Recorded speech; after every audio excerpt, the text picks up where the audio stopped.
Let me see. And when we whoop enough ass, everybody gonna get in line and do right. All right, peace and blessings, assalamu alaikum, shalom, welcome everyone. We are back with the book study, The Fall of America, chapter 30 to 32 by the Honorable Elijah Muhammad, and again by the Honorable Elijah Muhammad. And we have with us today my awesome co-host, Sister Maya. Peace and blessings, welcome. How you doing today? I'm doing good. Thank you for having me back. Most definitely, wouldn't have it no other way. All right, so what we got going on right here?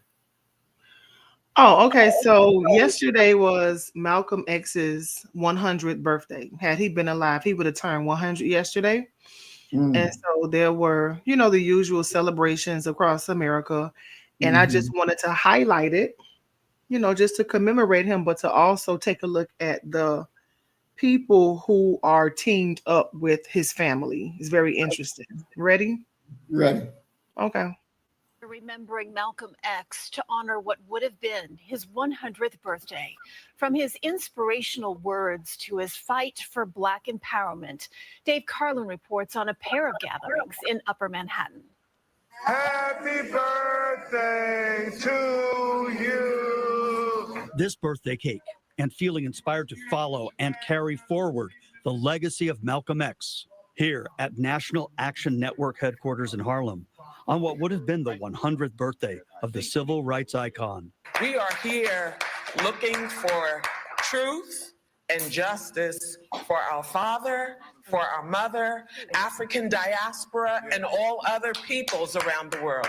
Daughter Ilyasa Shabazz demanding to know more about her father's murder on February 21st, 1965 in New York City.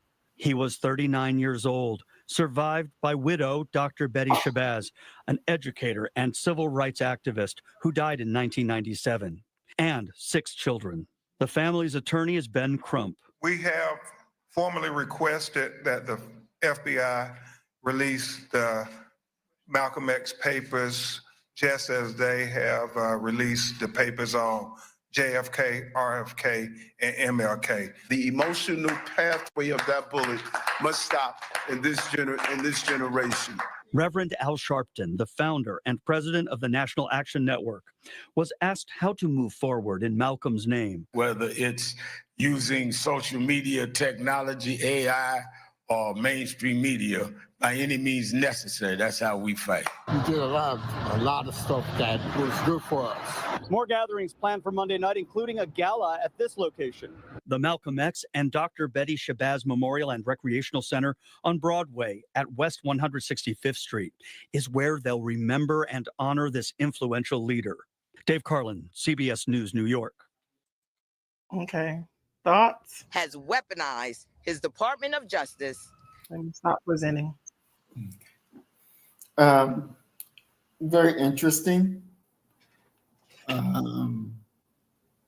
It's good to see when they do show pictures of Malcolm that they show the old pictures as well, because Malcolm is known greater for his old works that he did versus the newer works. And I describe them as Old Testament Malcolm and New Testament Malcolm. That I love the Old Testament Malcolm, but not the New Testament Malcolm.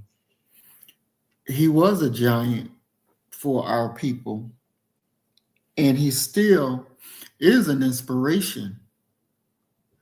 But a lot of these people who are calling Malcolm X's name and trying to say he's my hero, he's who I look up to. If Malcolm was alive today, he would not be rolling with them. He would not be rolling with them at all. These people who so-called honored him, you saw Reverend Al Sharpton. Reverend Al Sharpton is a grifter. This is the man who told Eric Gardner's wife to get on MSNBC or Meet the Press, I'm sorry, and talk about her husband. And that went out before the whole world. Say that again, because the mic went out. He told her to what? To talk bad, to denigrate her husband. And he did that on Meet the Press, which went out before the whole world. Malcolm wouldn't have approved of that behavior. But that's what she did at his behest. Because her original statement, when she came out and spoke, full of fire, her real emotion, her real thoughts were condemning of the police and that police officer and telling them, I don't want your apology. Your apology is not going to bring my husband back. And then when Al Sharpton get his arms around her, she come out denigrating him, saying he shouldn't have been out there selling loose cigarettes. He didn't want to get a job. He didn't want to do this. He didn't want to do that. He should not be in a position nowhere in our community to stand up as if he's somebody that we should look to with honor, or he is somebody that should be even talking about Malcolm X in such a way. He is not somebody, Sharpton is not somebody who should be put on a mantle and praised. Reverend Al Sharpton is definitely an enemy to our people. Anytime you can tell Bill O'Reilly on national TV, you and I are friends. We don't have no problem. We just been together to dinner the other night. We're good friends. I don't have a problem with you. Whenever this nigga can go out and say he's friends with the police officers and he don't have a problem with them, and they just have to work the language out, that's a problem for me. That should be a problem for us. Because that nigga done sold out long time ago. Long time ago. He's not worthy to even speak to us. All doors should automatically, all black doors should be shut to him. All of them should be shut to him. You saw the mayor of New York City there also. Photo op. This nigga is the police. He is the police. And he don't work on behalf of black people. He don't. But you got handkerchief head niggas supporting him and made like we got a lot of black support. That nigga's not black. He's white. He's white. And we have to be able to call these things out so that our people can see and understand that it's a trick. When look, when they put Malcolm X on a fucking stamp, on a United States stamp, you think Malcolm would have enjoyed that?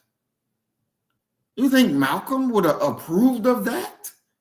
The very government that had him killed, that he would be on their stamp? It's just like Martin Luther King. His wife, Coretta, did not want that museum in Memphis built. She didn't want it. She didn't want it.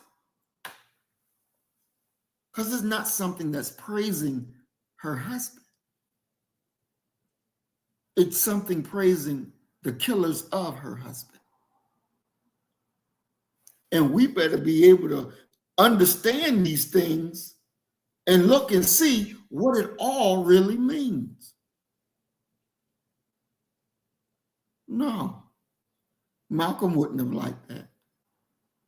He wouldn't have wanted his picture to be on no damn stamp representing America. He wouldn't have wanted that. But they're trying to change the narrative like they were friends of America. He and America was good friends. No, that's a farce. That is a farce. If Malcolm was alive, Malcolm would be with us. He would be standing the same approach that we have. He would have that very same approach. He would have that very same approach. We're being bamboozled right in front of our faces. We could never trust them and never trust them to tell us how one of ours would have felt. They don't have that honor. They don't have that kind of grace. You're dealing with lawless individuals who have committed countless numbers of crimes against us. And these handkerchief head niggas run with the same government, the same agencies that did him in. And did him in with a smile. Fuck them all. That's how I truly feel. Yeah, when I saw it, it was it made my antenna go up. So you have, I think that's the mayor of New York. What's his name? Yep, Adams, Mayor Adams. Yeah, Mayor Adams and Sharpton and Crump. For me, their testosterone levels are just not high enough for me. Mm-hmm. And I personally, because of like my personality is very strong, I would not want them to speak for me. But I did just wanted to acknowledge Malcolm, just to commemorate him, and his daughters are absolutely beautiful. Very Gorgeous children, gorgeous, gorgeous, gorgeous girls. So let's get to chapter 32. No, what are we on? 30? 30, chapter 30. Okay, so let me go up a little bit. And we are about to start chapter 30. We will be reading to chapter 32. And we will start with she had become the habitation of devils. Revelation chapter 18, verse 2. Did you stop me from sharing? Yes. Okay, thank you. So she had become the habitation of devils. This is America. The glory of the world in wealth, sport, and play, with her merchants, ships plowing the high seas, carrying her costly merchandise throughout the population of the nations of the earth. The ships of America can be seen everywhere, in every port of the nations of earth. Her great navy is built to command the high seas. Her decks are mounted with great bristling rifle-barreled guns. The decks of her ships are covered with planes with which to carry deadly bombshells to pour on other nations who dare now to reject her entrance into their waters. The writer John foresaw America threatening and daring the nations to disobey her order to allow her entrance. America's Navy planes fly high in the air with their deadly bombs held ready to drop on the towns and cities of other nations who dare to attack her. The sky over America is shadowed with thousands of planes, but yet the grievous destruction awaits America. America sends planes flying out into space by means of the most modern rockets designed for space travel. At home, America's country is as the prophet foresaw and prophesied of it. America is covered with planes, and her army is standing ready to stop inside rebellion. The prophet who foresaw all of this readiness and preparation for the world showdown of military might says, woe to the land shadowing with wings. That's in Isaiah chapter 18, verse 1. America takes a look around the dead piece of our earth, the moon. She wants to see if they can do her harm. America takes a look at Venus and Mars to see if there are signs of any gods on these planets who are capable of warring with her. America boasts of her ability to kill the civilization of Earth 3 times over and have an army left to attack anywhere else that an enemy may rise up against her. Nebuchadnezzar and Belshazzar, who were the world rulers of their day and time, made great boasts. Pharaoh also made great mock of Allah and his power to attack Pharaoh. In the Holy Quran, Pharaoh said to Moses concerning Allah, the Lord of the worlds, chapter 20, verse 49, who is your Lord, O Moses? Pharaoh said to his slave Moses in words to say, you take another God besides me? Holy Quran, chapter 20, verse 71. So I, Pharaoh, shall cut off your hands and feet on opposite sides. But Israel took another God, Allah, besides Pharaoh, and they did not lose their hands and feet on opposite sides. The people cry about death and destruction playing havoc over America, but they never cry about the evil that they are committing and which is the cause of this destruction coming into her borders, bringing floods, rain, ice, hail, and earthquakes daily and nightly somewhere on the surface of the land of America. The Bible refers to America by the name Babylon and teaches us, Revelation chapter 18, verse 2, Babylon the Great is fallen, and is become the habitation of devils, and the hole of every foul spirit, and a cage of every unclean and hateful bird. This is true, for America has accepted immigrants of the most evil and lewd character from Europe. America has filled her country with evil and indecency, and there is no good in the works of America. America hates the doers of good and seeks to destroy them. And this is the cause of the fall of America. You can bear witness to the deadly storms and twisters that are striking America in the areas where some of you live. Can you see that Allah is after you for the evil done to his people? Black man, the rich, the wealthy, and powerful rulers of America, from the mayors of cities, the police commissioners, up to the president, work to oppose the black want slaves' return to his own. All of this hastens their doom. As the Bible in Psalms uh, 2, verse 4 teaches us, he that sitteth in the heavens shall laugh.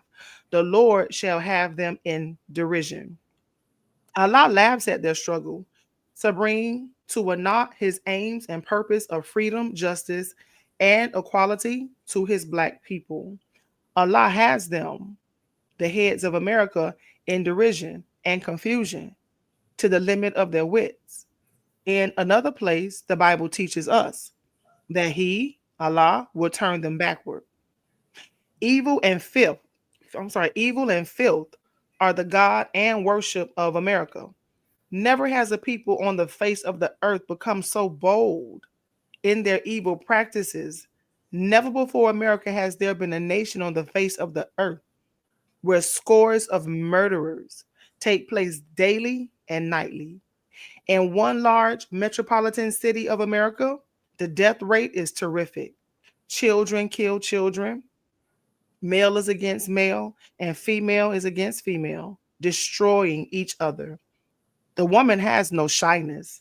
American designers and manufacturers dress the women up in about 1/3 of a dress and turn her out partially nude before the public. You would not expect to witness this in a country that preaches Christ Jesus and has churches dotting here and there throughout the land. You can hardly walk 2 or 3 blocks in a city without walking into the door of a church. The Christians profess to be the most truly righteous people in the country.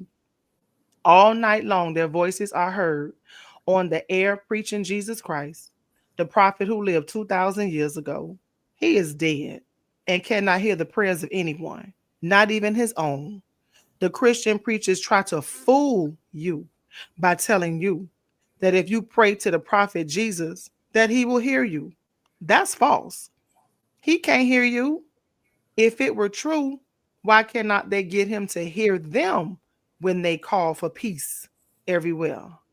Their doctrine is used to deceive the black man so that he will stay on his knees praying to something from which he will never get an answer. He will never get an answer from a dead prophet. What kind of little girl can we expect from a mother who is walking around one half naked and is displaying herself to the world, dressed in such a dress that no animal would wear? There is more shyness displayed in animals than there is in the so-called Christian American dressed in a mini dress. The black woman should be too proud of herself to disgrace herself in the same manner as her white slave mistress. The black man should be sent to prison for being such a fool as to allow his wife and daughter to go out and show their nude selves to the public. Nudity originated from the white race. Now they want to say to the world that I am the guide. The guide to what? The Holy Quran says that they lead you to nothing but filth and evil. The Bible is referring to the people of America when it is referring to the people of Sodom and Gomorrah. Allah destroyed them when he saw that it was good to do so. As it was with Sodom and Gomorrah, so will it be with America. That's chapter 30. I do have some things I want to discuss. Okay. Or you want to go ahead and give your commentary? Just real quickly, I'll just say that, of course, everything that you read, we can bear witness to right here, right now. Those that are in, quote unquote, charge of this country, they are in derision. This is going on, that is going on. There's no clear focus. There's no clear thought. There's no clear direction. Chaos is running rampant. When he said that this is a habitation of devils of every kind, and he spoke about the Europeans from Europe coming to America, and now we know Trump has opened the doors to the South African white demons and given them the welcome mat to come on in. And they're coming in with their hatred of us because they got ran out of South Africa. So now they come over here thinking that they're about to dominate over here when it comes to us. And so we better make sure that we have the understanding what has to be done, because they're coming. They ain't looking to be your friend. They looking to be your master. They're looking to rule over you.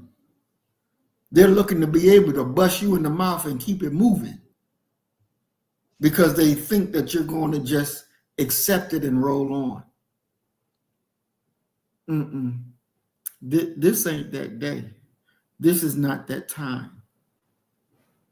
You better understand, and you better understand very quickly. As he said, that you're praying to a dead prophet that can't hear your prayers at all. He can't even do nothing for himself, so he damn sure can't do nothing for you. You better understand the time and what must be done, because this is real. And it's a shame how many of our own people have decided to go along with our enemy, have decided to accept their way, the enemy's way, over accepting what is right for our people. and they'll wear a badge like RBG. They'll wear a badge that says that you are what you are not. I rest. Okay, so let me go ahead and share my screen.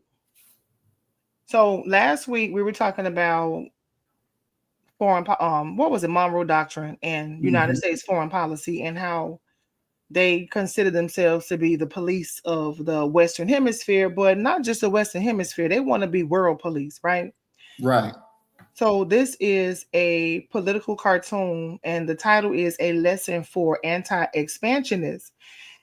And the caption says, showing how Uncle Sam has been an expansionist first, last, and all the time. And we see America's progress from its inception as colonists to just going through developing their own identity, right? That's the second one.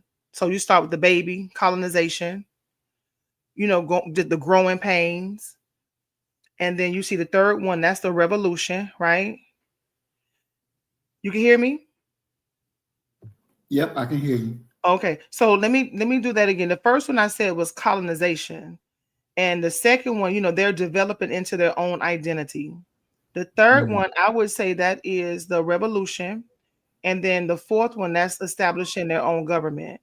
Number 5, they in full goddamn swing, especially after the War of 1812 when Britain came back to bring them under their control. They lost for the second time, and so America is feeling herself.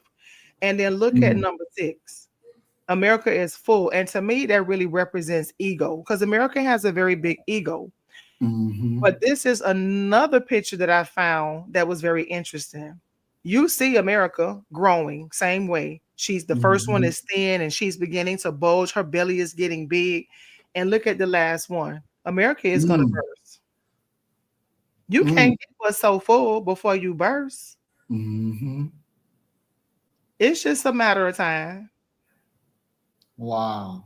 When you look at it this way, it is really just a matter of time before America meets her doom. Because I mean, how low can she go? How full can she get? So she's bringing about her own demise.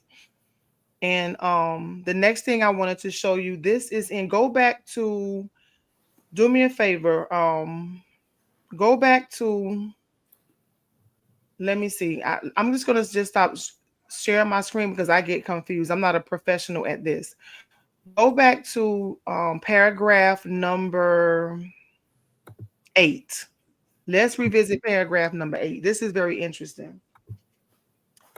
Paragraph 8 says, the Bible refers to America by the name Babylon and teaches us in Revelation chapter 18, verse 2, that Babylon the Great is fallen, and has become the habitation of what? Devils, right? And the whole of every foul spirit, and a cage for every unclean and hateful bird. And he said, Elijah Muhammad said, this is true. For America has accepted immigrants of the most evil and lewd character from Europe. America has filled her country with evil and indecency, and there is no good in the works of America. America hates the doers of good and seeks to destroy them. This is the cause of the fall of America. Now, we already know that the people that came to the shores of America were very hateful, right? Yeah. You got all kind of hateful birds from London, from Denmark, from Germany. We got hateful birds that came from England, from Scotland, from Wales. All those European nations. To me, when he says hateful birds, I just thought of all those European nations that migrated to America and they brought the hate with them. But there is something that as I read this chapter and I did my research, have you ever heard of criminal transportation? Criminal transportation? Yes, the actual term it's criminal transportation, but sometimes you will hear it referred to as penal transportation. Have you ever heard of that in your historical research and investigation? No, ma'am. Okay, so you went for a real treat. This is so, so awesome. All Mm. right, so let me take you here first. Okay. Am I sharing my screen? Hold on. Oh, I got no, not yet. Not yet. Okay, so Okay, we got you. this is an actual historical sign that is in Europe. It's somewhere, I think it's in Great Britain. There's a bridge, the Dorset Bridge.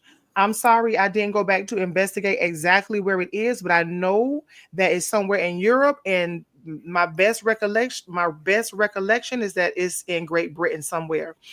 And it says any person of willfully injuring any part of this country bridge will be guilty of felony and upon conviction liable to be transported for life. Okay. Mhm. Now, where were they transporting these people? To America. If you committed a crime in Great Britain, their jails were not meant to hold you for long extended periods of time. So during the colonial times, if you committed a crime, they would just simply transport you to America where you would serve a sentence. And then when you finish that sentence, you would be free to go about your life. Mm. Now, I'm gonna read something to you that I found. I'm gonna show you something. Let me show you something else. Maurice, when I saw this book, I got so excited. I actually have a copy that's on the way. The complete book of immigrants in bondage from 1614 to 1775, written by Peter Wilson Coleman. Now, when do you remember when Jamestown was founded? No, I don't remember. Around 1607. So watch Mhm. this. Jamestown founded 1607. King James Bible translated 1611. This book right here is a compilation of criminals who were transported to America from 1614 to 1775. So if you remember the story of Jamestown, remember the original people that came to Jamestown, they came looking for gold. They Mhm. did not have enough food. What they did have enough of was tests because they brought a lot of tests where they could test for gold, but they did not find any, and their food supplies ran out. Virginia experienced one of the worst droughts in history, and they, fortunately, many of them died. So, they planted tobacco and they saved Jamestown and whatnot. But another aspect of what helped to save Jamestown was another ship came in, and this Mm. ship was full of people and it was full of supplies. I'm beginning to think that because when I know when I was taught about Jamestown, they'll just say, "Oh, another shipment of people arrived." But Mhm. when I do my research now with a different lens, I'm seeing that the large majority of these people were criminals. Mhm. And so you see, this book here says that this is a complete book of immigrants in bondage, and it stops at 1775. Mhm. Why did Great Britain stop sending criminals to America in 70 and why did they not send any after 1775? That's my question to you. And anybody in the audience, why The did Great Britain revolution, stop sending criminals to America after 1775? the Revolutionary War. Hell yes, they couldn't do that shit no more. Mhm. So because they could not send them to America anymore, they started shipping them to other countries of melanated people. And I'm going to show you that in a minute. Now watch this. Between 1614 and 1775, some 50,000 English men, women, and children were sentenced. Did you hear that? Mhm. Sentenced by judicial process to be sent to the American colonies for a variety of crimes. The data on these involuntary, I'm sorry, let me say that again clear. The data on these involuntary colonists came from a variety of official records, which the author of this work spent over 15 years studying. Mm. Among those covered were minutes of 11 courts of asses and jail delivery and of 28 courts of quarter session, as well as treasury papers, money books, patent rolls, state papers, and session papers. The names, Maurice, of those deported are printed in alphabetical order and form what can be considered the largest passenger list of its kind ever published. The data presented in this volume is highly condensed, but most entries include some or all of the following information: parish of origin, sentence in court, nature of the offense, date of sentence, date and ship on which transported, date and place landed in America, and the English county in which the sentence was passed. Mm. But they can't keep no records on us. They got it. Exactly. But a lot of the information on our records, they won't release it. And this and not only do they have this book, I found about 20 to 25 more books just like it. They have so much information in regards to the criminals that they were sending to America that it will literally blow your mind. Now, we're going to read this right quick. We definitely are going to read this right quick. Let me come on over here and share my screen again so I can show you all what I discovered in my investigation. All right, so this article is titled "The Land of the Free: Criminal Transportation to America." Take a look at what colony we're talking about. Maryland. Maryland, okay? The picture to the bottom says the Cathedral, Baltimore. So we're talking about Baltimore, Maryland. Not many people know that between 1718 and 1775, over 52,000 convicts were transported from the British Isles to America. It is reckoned that transported convicts made up a quarter of the British immigrants to colonial America in the 18th century. This article is from the historypress.co.uk. This particular site, they share a lot of historical information about the United Kingdom, and that this is where I got this article from, and we're gonna just read it right quick. Before the Transportation Act of 1718, criminals either escaped with just a whipping. Let me make my screen a little bit larger. Before the Transportation Act of 1718, criminals either escaped with just a whipping or a branding. They were then released back onto the streets to commit more crimes, or they were hanged, because the jails were not intended for long-term incarceration and there was nothing in between. Doesn't that sound kind of familiar with the Biden administration? Catch and release? Yep. They don't change much. After the passing of the act, transportation became the main punishment at the court's disposal. From May 1718 to the outbreak of the American War of Independence in 1775, over 70% of those who were found guilty at the Old Bailey were sentenced to be transported, compared with less than 1% in the period from 1700 to March 1718. And this is the sign that I showed you, okay? Now, according to the Vicar of Wendover, transportation served for the purpose of draining the nation of its offensive rubbish.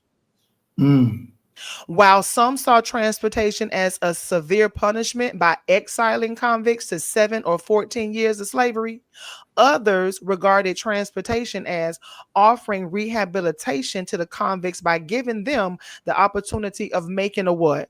New life. Isn't that what they teach us?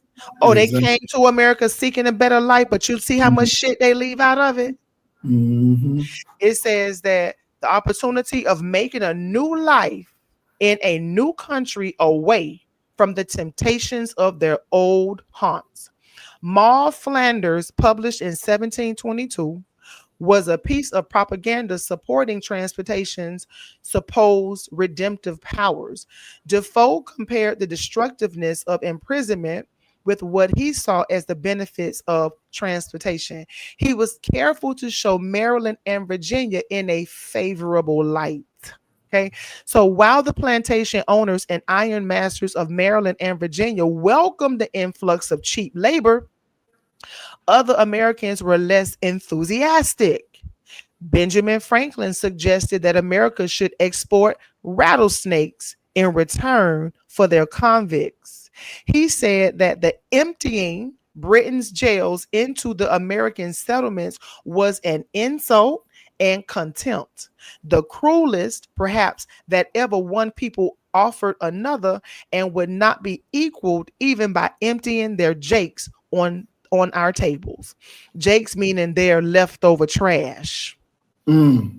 Duncan Campbell, the transportation contractor for ships leaving London during the final years of transportation to America, told a House of Commons committee that by the time they had reached America, rather more than a seventh part of the felons died.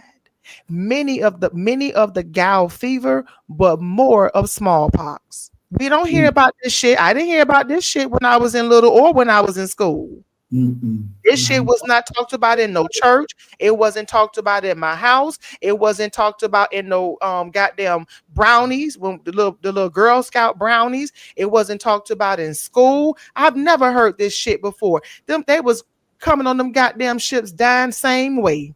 Now, although it was the captain's interest to make sure convicts survived the voyage so they could receive their share of the sale proceeds, the convicts on board ship in many cases were treated worse than slaves. The captains had more reasons for trying to make sure the slaves survived. The death of a slave was a more material loss than the death of a convict. Slaves commanded a much higher price. Oh, I know white people don't want to hear that. Slaves commanded a much higher price. Slaves were more attractive to potential buyers than convicts. They were more trustworthy as they did not have a criminal record, and they were generally fitter, stronger, and healthier. Slaves were sold for life, whereas most convicts were sold for 7-year terms. They put indentured servitude in your face, but they don't tell you that some of those indentured service was criminals. Slaves were sold for between $30 and $60. Most male convicts were sold for between 10 and 14, while most women went for between 5 and 9. Convicts were often bought by poor planters who could not afford to buy slaves. Now look at this picture. This is a picture from 1792, literally. This is a historical picture from 1792, and this says the caption is Black Eyed Sue and Sweet Paw of Plymouth taking leave of their lovers who are going to Botany Bay. So you see Polly got a goddamn black eye with a bottle of liquor in her hand. Okay, Sweet Paw, she a hoe because her breast hanging all out. And they sitting there crying because their lovers, not their husbands, but their lovers are in chains and being deported or transported to America to serve out their goddamn sentence.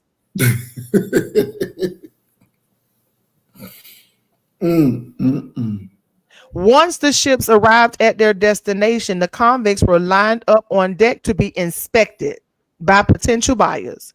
Any convicts who were left over after the sale were sold in bulk at a cheap price to dealers who were known as soul drivers. The soul drivers chained the convicts together and herded them inland to the back country like oxen or sheep. They sold the convicts singly or in groups as they passed each settlement. This method meant that small planters and farmers who were not able to travel to the ports where the convict auctions took place were still able to buy convict workers. Sarah Wilson was among those who was transported to America. She may also have been one of those who fell into the hands of the soul drivers. I'm gonna stop right there with Sarah. She was just an unruly type chick that was running around England, and they sent her ass over here to America. But that is what would happen. That's how a lot of white people got here. So would Sarah be what we call today a Karen? Okay, so Sarah was an imposter and a fraudster. Beginning in her late teens, Sarah wandered all over England, living on her wits, inventing new identities for herself, often as an aristocrat's daughter with great powers of patronage, embroidering her story to suit different audiences in order to fool people into providing her with food and shelter, money, and expensive clothes.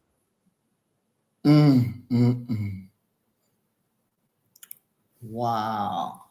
I watched a movie on HBO. I forget the name of it, but it was talking about a white girl who did the exact same thing. She did the exact same thing. They are master manipulators. White people are master manipulators. They have all these schemes and pyramids. Whenever I'm watching YouTube and they have a commercial, I skip, delete, block, move on. I don't want to hear nothing that they have to say.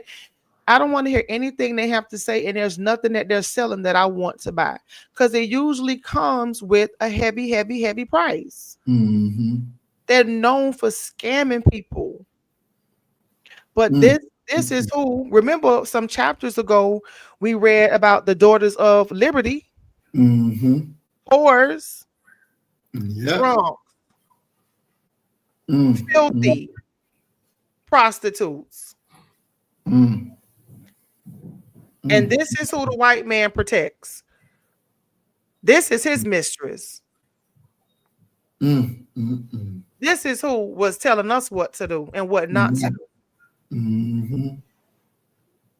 And Elijah Muhammad said, it's a habitation of devils. Yeah. A hole for every foul spirit, a cage for every unclean and hateful damn bird. They've accepted immigrants of the most evil and lewd character. That is happening now today under Biden administration. All those immigrants they let in this country, and they did not vet these people. They didn't vet these people. They just let them in. Exactly.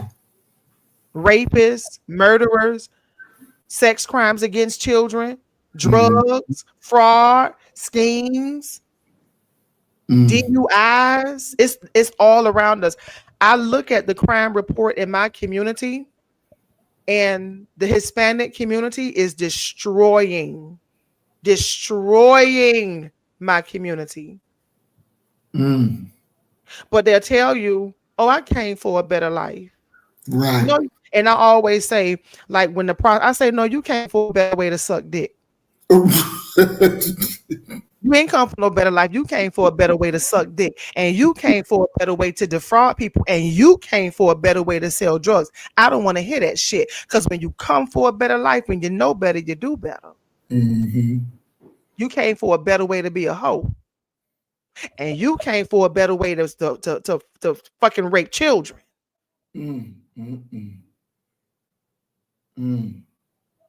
They've been doing this because this is who they are. Exactly. And it was called criminal transportation, penal transportation, and they have it in their records who these people are, their offenses, the county, where they were sent, how many and when. The information is there. So we don't have to wonder who these people are. We know that they are rattlesnakes. Exactly. You wanted to say? Yeah. Do they have any record of once they were released? Where did they wind up? Did they get free land? What does it say anything about what happened to them once they got free? I haven't done that research yet. There's a lot of at least about 20 books. Hopefully I'm able to order them in the course of the year and go through as many as I possibly can.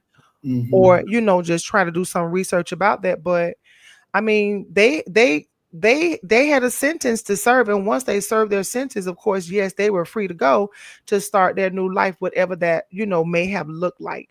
And you had different levels. Shade, Daniel, who was Nathaniel Bacon? I think it was Nathaniel Bacon, Shade's Rebellion, one of them, I forgot, but a lot of those white people were very, very, very poor. And every white person could not afford a slave. So, but at least they were put in a better position than we were. Right. Right. Wow. Even if it was a poor white planter, it was a step above us. Exactly.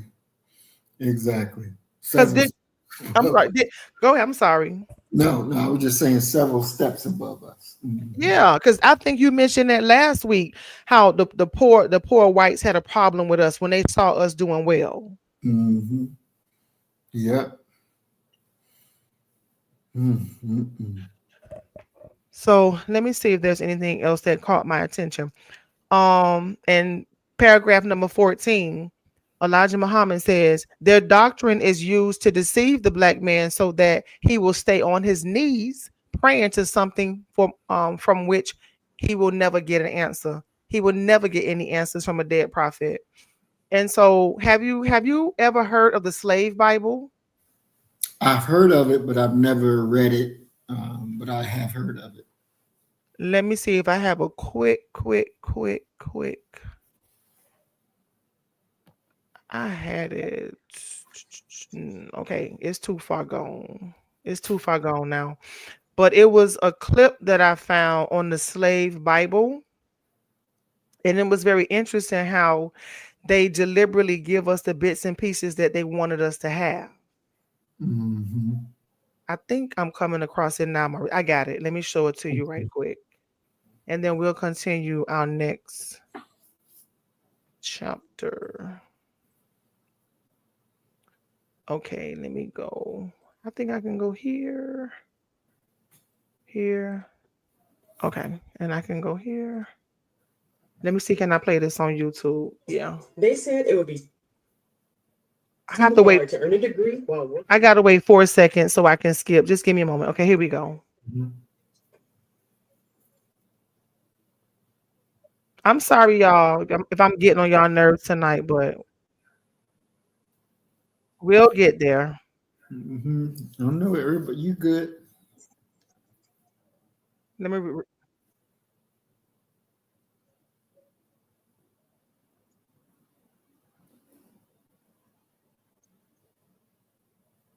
Is it playing on the screen properly? No, we see it. It looks like the play button is not pushed. Yeah, it is on my end. It is on my end. Let me see. Let me give it to you on your end. Oh, can I send it to you on your end? No, let's do it like this, Maurice. Hold on for a second. Oh, it wasn't sharing. That's why. Oh, here we go. That's on YouTube. Let's see if we got it now. Go ahead and share the screen. Okay. Let me know when it's sharing. Okay. Okay, is that? Inside Washington's Museum of the Bible, a single volume that is like no other. The so-called Slave Bible. Can you turn it up? What's in it, but for what's not. So about 90% of the Old Testament's been removed and about 50% of the New Testament's been removed. To put it another way, a normal King James Version has 1,189 chapters in it. The Slave Bible has only 232. Missing are chapters and verses that might have encouraged uprisings. Book of Exodus, redacted. No story of Moses demanding Pharaoh, let my people go. Gone is Galatians, and the verse, there is neither bond nor free, for ye are all one in Christ Jesus. And no Jeremiah, woe unto him that useth his neighbor's service without wages. What they've left in are verses such as Ephesians 6:5, which is the famous verse, slaves be obedient to your master. Looking at this Bible, it's hard to tell that anything's been taken out of it. That's correct. I mean, it looks like a normal book. For many enslaved Africans, this would have been the first time they were exposed to the Bible.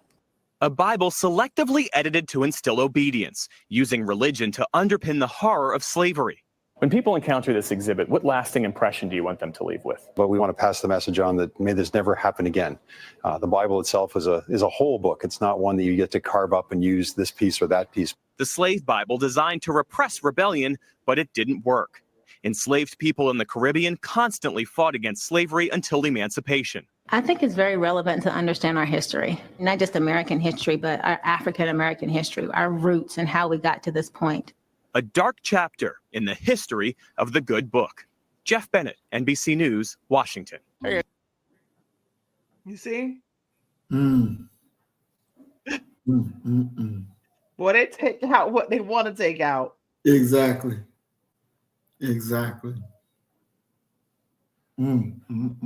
Wow.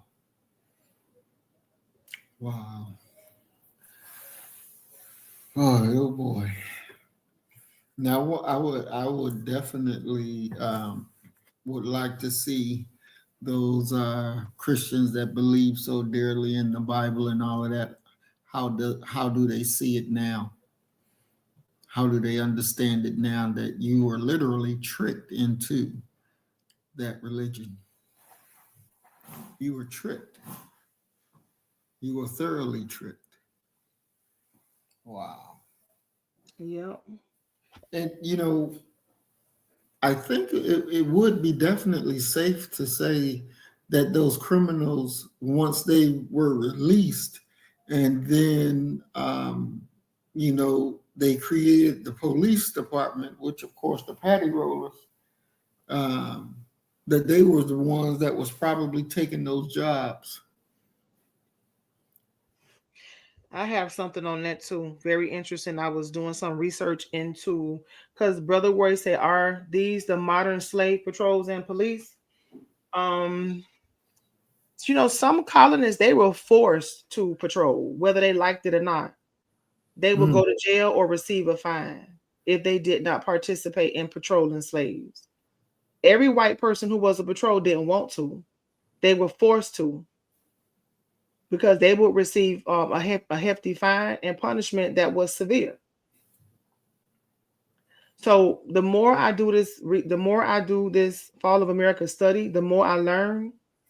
It's really changing my perception about a lot about history. Because when you get down to a point of what you think you know, the deeper you go down that rabbit hole, now that's shattered. And it's like I feel like I have to start all over again. Because I'm finding out so much information that's blowing my mind. So I don't know. But I do know that I just read, as a matter of fact, yesterday and this morning, that there were a lot of I'm sorry I said that, but there were a lot of white colonists who were forced to be slave patrols, and today we call it police officers. And for every 16 slaves, you had to have, it was a 1-to-16 ratio. So for every 16 slaves, one white man, he had to own a gun by law. It wasn't negotiable. You had to have it. So if you're living in a community, and that community or one of the houses in that community has slaves, then you that live in that community but not a slave owner, you got to have a gun. Yes. I'll prove it to you on, maybe we can do another show, and I'll bring you the historical documents from the Library of Congress. Yes, sir. And I found out this morning, I was very disappointed with this information. I was reading in the Freedmen's Bureau, because I found one of my relatives in the Freedmen's Bureau took a plantation owner to court. But and I was trying to see, could I find some more information about him, and I couldn't. But I found some very interesting information about Black people who went to the Freedmen's Bureau Hospital. I came across, so this particular record was like 27 pages long. And on every page, it had about 15 names, right? No, on every page, it had around 20 to 25 names. Now, I'm just gonna go with 25 names per page. Of those 25 names, 15 Black people had syphilis in different stages. And this was in the late 1800s. I was so disappointed. When I say I was so disappointed, because I would have never thought that. I mean, I know that syphilis was a problem in colonial America because they were, they was just so this nasty rapist, they were sexually assaulting women, and it was a mess, right? Mm-hmm. But to think that after the Civil War, with the establishment of the Freedmen's Bureau, slaves being able to go to the doctor to seek help, to know that so many of our brothers and sisters were infected with different stages of syphilis and tuberculosis, it blew my mind. I mean, it was rampant. So wait a minute. I want to make sure I'm understanding what you're saying. After slavery was over, then a lot of our people were found to have syphilis. Yes. In large numbers. And tuberculosis and other infectious diseases. So then that would be because that they were having, I'm not going to say sexual relations, but they were being raped by white folks. That's the first thing that came to my mind. Yep. Mm-hmm. Wow. This is what our brothers and sisters were exposed to. And that's what Elijah Muhammad was saying tonight. Filth. They just filthy, lewd, evil, unclean, foul. When I read this book, I have questions that come to my mind, and I just go into historical records and, see what I can pull out. And it's overwhelming. It's overwhelming. But that's a lot of our men and women, and a lot of from the Freedmen's Bureau Hospital, the records that I saw, a large majority of the people infected with syphilis were women. Because I just typed that into Google, and Google says syphilis among enslaved people was a tragic consequence of the brutal realities of slavery.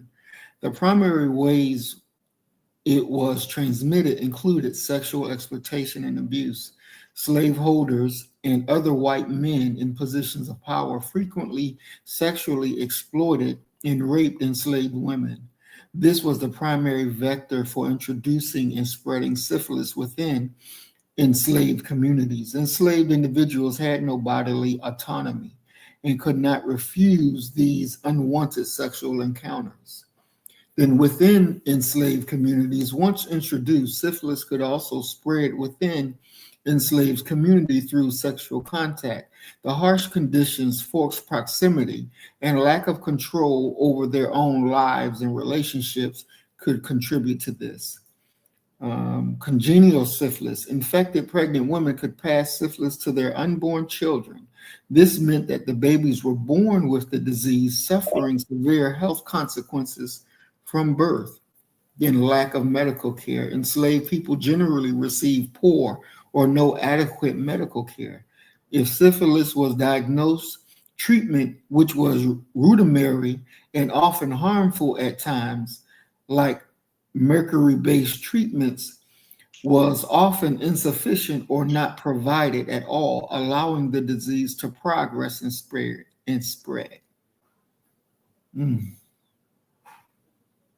Wow. It is crucial to understand that the spread of syphilis among enslaved people was overwhelmingly a result of systematic violence, exploitation, and dehumanization inherent in the institution of slavery.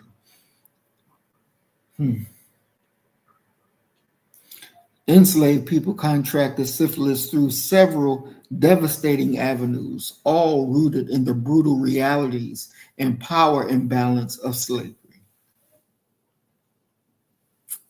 Wow. And if these hospitals had white doctors in it, yeah, I could literally understand why they would not want to go. Why they would not want to go to see them. Isn't that something? Mm-hmm. Mm-hmm. I had a headache all day. Mm. I had a headache all day. I was reading that at 5 o'clock this morning, Mm. and I couldn't. I just it's something else I found out, but I'm gonna have to hold some of this stuff for another show because it's already getting late. Mm. Mm. like, I was like, they not gonna believe this. But it doesn't matter if they believe it or not. I mean, it is what it is.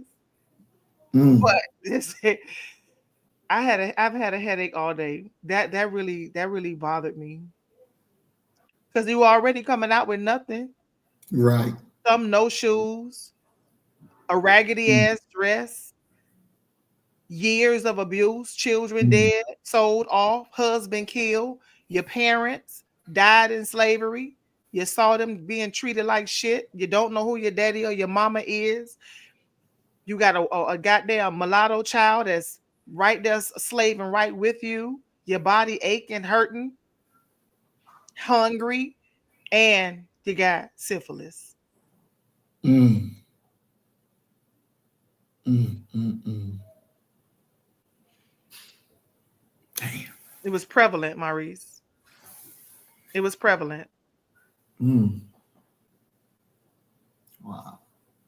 So we're gonna go to chapter 31. Yep. Mystery Babylon the Great. Mm. Mm. Now, according to the English interpretation, the word mystery means unknown, uncertain, obscure, concealed, a secret kept to oneself, between you and me, locked up, something that has not been or cannot be explained.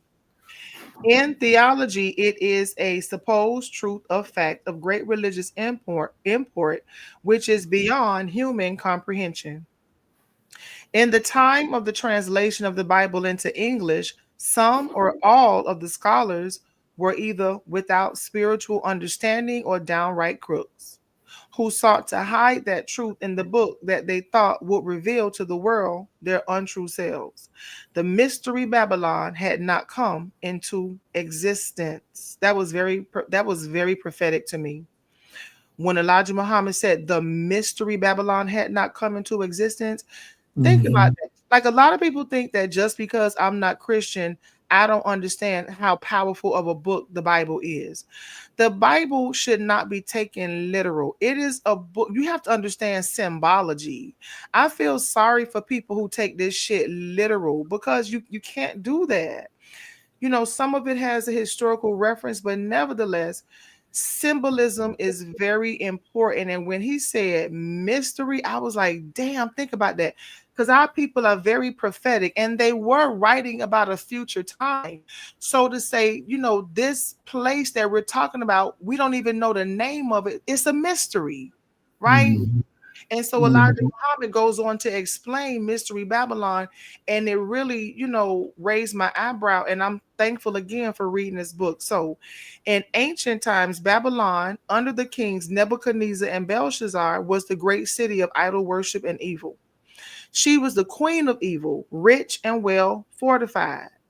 But this mystery Babylon must refer to a future city or people. No city or people answers the description better than the cities and people of America.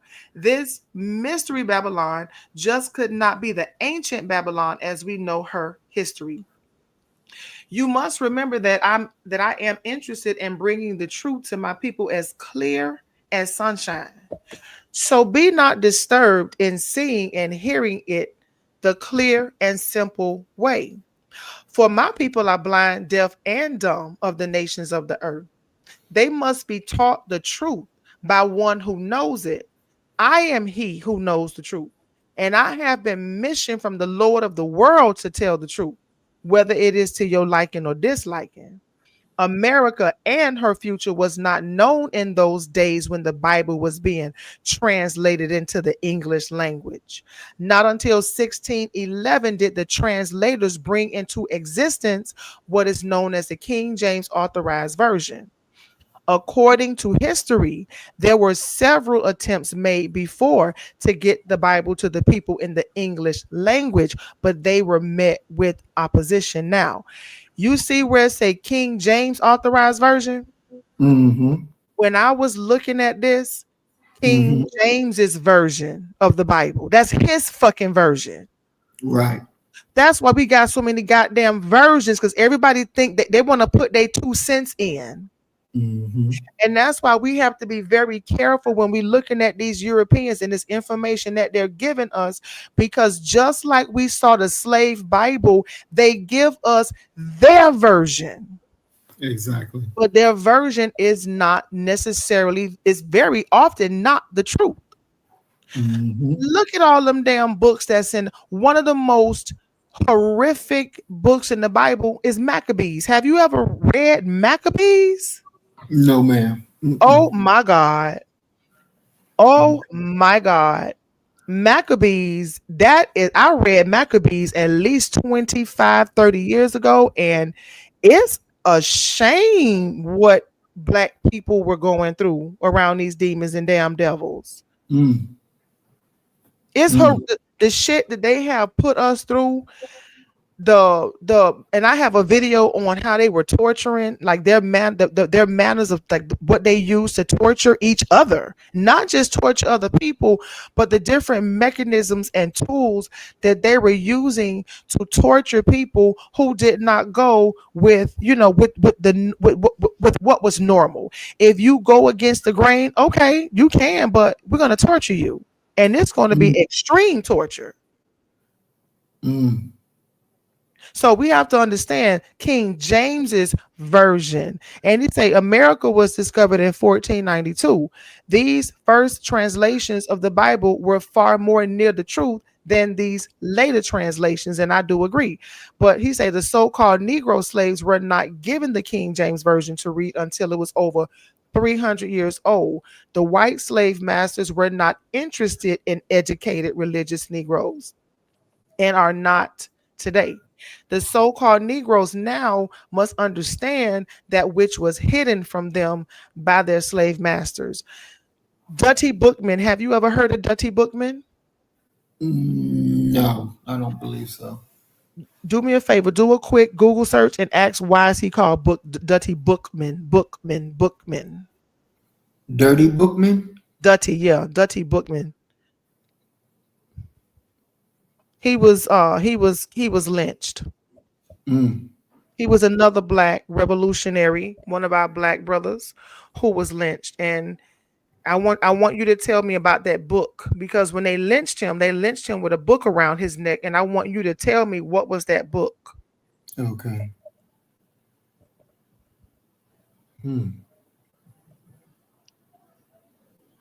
So I'll keep reading until you find it. The mystery Babylon the Great is none other than America. This mystery Babylon is full of riches, hatred, filth, fornication, adultery, drunkenness, murder of the innocent, and idol worship. Mystery Babylon is full of names of blasphemy. America is full of various religious faiths of the most ignorant kind. She was once the greatest slave buyer and seller. She has the greatest merchant marine service, the world's greatest export shippers in the merchandise of wheat, beasts, sheep, horse, chariots, gold, silver, iron, brass, wood, slaves, fine flour, corn, and many others. You must know that all of the revelation, or at least 90%, is directed to America. The 17th and 18th chapters should open the so-called Negro's eyes to the white race and white Christianity. There is no hereafter for the white race. Some few who are in Asia will stick around for a while. Did you see what was tied around, with the kind of book that was around his neck? I'm still reading.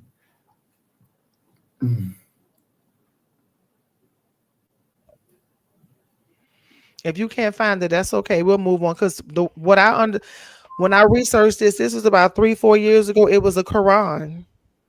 Mm. It wasn't a Bible. To my understanding, it was a Quran that was tied around his neck when they killed our brother. Mm. Wow. Mm-hmm.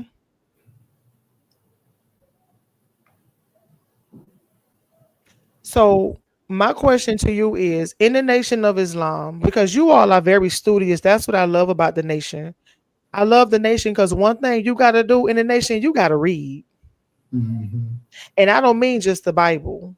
Mm-hmm. And that's something that I hate about Christians. And like I think it was John Henry Clark. He said he that knows one book knows nothing. You know, you got Christians, all they do is read the Bible. Ministers, all they do is read the Bible. Pastors, all they do is read the Bible. They don't read any other book. And they'll swear you up and down that what you say is wrong and you crazy. But something that I Mm. love about the Nation is that the men that I meet in the Nation, they are learned. And I love that about them black men. And so my question to you is, in the Nation of Islam, when you all study Mystery Babylon, what are some of the teachings that you may have come across that we have not talked about in chapter 31?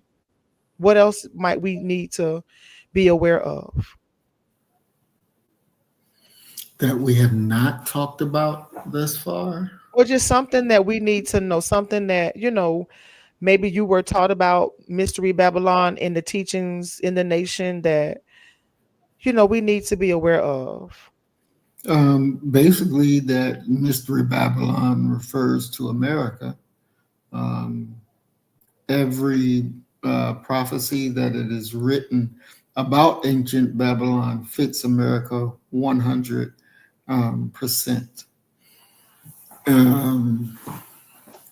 So there's not anything that I can recall that we haven't touched on dealing with the Mystery Babylon. You have ancient Babylon and you have the Mystery Babylon. The mystery because at that time, America was not, America didn't exist. There was no quote unquote country called the United States of America at that time. So as it was written as mystery, but with the coming of Master Farad Muhammad, that mystery was revealed to be America. And that's why America and America alone fits that whole Mystery Babylon story. Mm-hmm. We actually live that. We're actually living in that. And it's crucial for us to make sure that we do separate.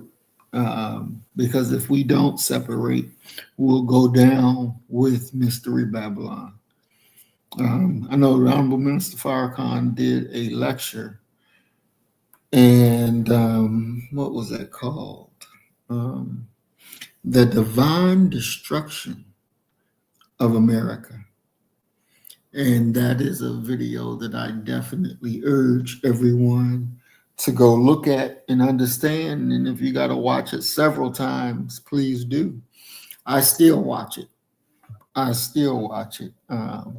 But he breaks it down so crystal clear what this Mystery Babylon and who she is and everybody that was committing fornication with her, and see the smoke rising, and it's really eye-opening, because when you understand where it talks about and everybody who was committing fornication with her, that's a very, very deep part, because most of our people don't even realize that they are committing fornication with America. They don't even realize that, but that is something that it's going on. And just as we are taught that integration is a sin, it is a sin for us to be integrated into this American way of life. It's a sin. It's not something that is approved by God. It goes against God and it goes against his ways. But that lecture, The Fall of America, the divine destruction of America, everybody should definitely go look at and, have that bad boy somewhere that you can pull out at any time and reference back at. It's just that deep of a lecture. I think it's only like maybe 2 hours and 30 minutes. Mm-hmm. But it is definitely a lecture that everyone should listen to. And a lot of it, we've discussed different parts. But yeah, it's a good lecture that everybody should look at. Okay, there was in one of our earlier studies, Elijah Muhammad said to be a Christian is to be crystallized. I may not be saying that correctly, but do you remember he said something like that? Mm-hmm. Yep. And I really didn't understand it until I did further research. And it's just like, from the definition that I pulled up is that you take on a different form. Mm-hmm. So for our people who have taken on this belief system, they've literally taken on another form. We're not living our true and original self. That's why I don't pray, because I always say it to myself, and this is how, like, when I started waking up and I realized, I said, how can I pray and I'm not praying in my original tongue? I don't even know, like, am I getting out what I need to get out? Am I saying all the things that I need and want to say? Because English is not my original language. It's a bastard language that was forced on my people. And so for me to have a conversation with God, how do I do that with the tongue of my slave master? So I don't pray. I just meditate. Mm-hmm. Well, praying is just having a conversation with the God. And so he understands, he knows our condition, he knows the language that we know. So to communicate with him in whatever language it is, it's not the communication that disrupts our connection to our creator. So, because there's one part in the Quran where it says that Allah would not even care for us if it wasn't for our prayers. So, our way of having a communication with the God is very important. I don't know Arabic, even though that's our language. Those words that I know that I can speak, those prayers that I know that I can say, I'll say those. But when I can't, I'm speaking regular English, and he's definitely listening and feeding me back, because when he feeds me, he don't feed me in a language I don't understand. He feeds it to me in English that I can understand it and say, okay, this is what needs to be done, and then boom, go out there and have it. So it's not the language that we have that stops us from communicating with our God. It is definitely not the language at all. He accepts our language, and he will communicate with us in our language. So that's never an issue. That shouldn't stop us from having that kind of conversation with him, because he's there for us to have these conversations. And this is one thing for me, because when I was in the military and on my way out of the military, and I would come home from PT, we would have PT in the morning from 6:30 to 7:30. And I would get in and shower off, then get on my prayer rug. And I would be praying for strength. I would be praying for his forgiveness. And I would be praying that he helps me to destroy all my enemies. And he definitely gave me everything that I needed. And the day where I said, fuck it, either y'all gonna let me go, or we gonna kill all y'all motherfuckers, or y'all gonna kill us, but we ready to die and we're ready to kill. And when we walked into that meeting and broke up that meeting and told them that, we didn't have no weapons at all, but we were committed to fighting. So it was going to be hand to hand till the MPs show up and they, pull out their weapons, then we whoop their ass and take their weapons. But we were committed to that principle of, I'm walking the fuck up out of here. I'm free because y'all don't have no control over me. And when I saw the military police stick his white head in the building and look left and look right and said, I don't see nothing wrong in here. Everything's cool. I'm leaving. And he left. He actually fucking left. Then I knew for sure that Allah heard my prayer and he backing us. We're going to win this damn thing. And we sure enough won. We sure enough won. And they would tell this story even years after I got out. That thing was circulating still in that battalion because it has never been done before. It has never been done before. And we executed with perfection and walked the fuck up on out of there. No restriction, no nothing. Walked in, and walked the fuck back out. And 3 days later, I was officially out of the military. But we showed up ready for war and was going to give it to them. It was just myself, Brother Roberto, Brother Keith, and a sister, Justine. And, I went AWOL for that one day. And we was plotting about how to keep me out and, or maybe you can get a fake passport and go here, get a fake ID, live here, this, that, and the other. And it was just like, fuck it. We can't go through all that bullshit. Let's go tell them I'm going to be free or we're going to kill all y'all. And we didn't have not one weapon, but we were committed to the idea of I'm going to be free. And God gave us mercy. He gave us the power and it worked.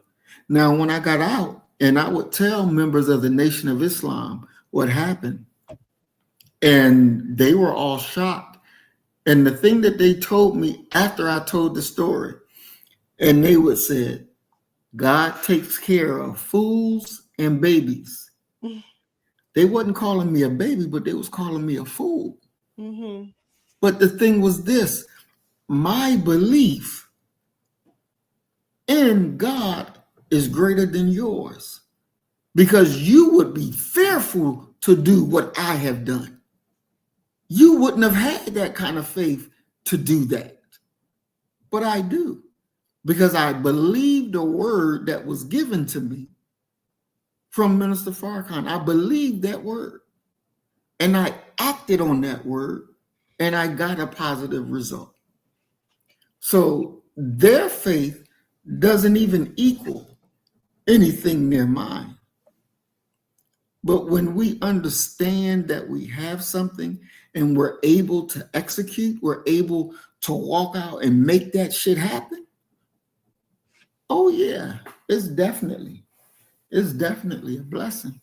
Because I can tell you, I'll be on that damn prayer rug and it's like literally, I got a connection straight to the Creator and he's hearing every damn thing and he's telling me what to do and how to be. And I would do that. And I swear to God, I would have brothers come up to me and say, hey, bro, I didn't eat no pork this morning. I didn't do this. I didn't do that. Because they were watching me. And they were following every fight that I got into with those in authority over me. They witnessed all these E7s figuring out who going to do guard duty. And when it came to me, and it was like 3 o'clock in the morning when it came to me, and they was like, give it, because my name was Rivers at that time, give it to Rivers, make him do it. And my NCO was like, I'm not going to tell him to do that. You tell him. And he was like, I'm not going to tell him. Now they having this argument in front of soldiers that's listening. And they're saying, well, God damn, y'all scared to tell this man he got duty at 3 o'clock in the morning, but you'll come tell me. And I slept throughout the night because ain't nobody come tell me nothing. But in the morning when I got up, people started to come to me telling me what they witnessed. So in me hearing what they're witnessing, then I'm bearing witness to the greatness of God, because it's just, he gave me the words, he gave me the track, and I'm doing it now. I'm witnessing the fruitfulness of it. I'm witnessing the victory of it. Mm-hmm. And so, you know, he's definitely with us, and we communicate to him in the language that we know, and it's not held against us. But I was just saying, I'm sorry. I was just saying, I feel like my prayers would be more effective if I knew my mother tongue. That's what I'm saying. Mm-hmm. You know, I was stripped of that.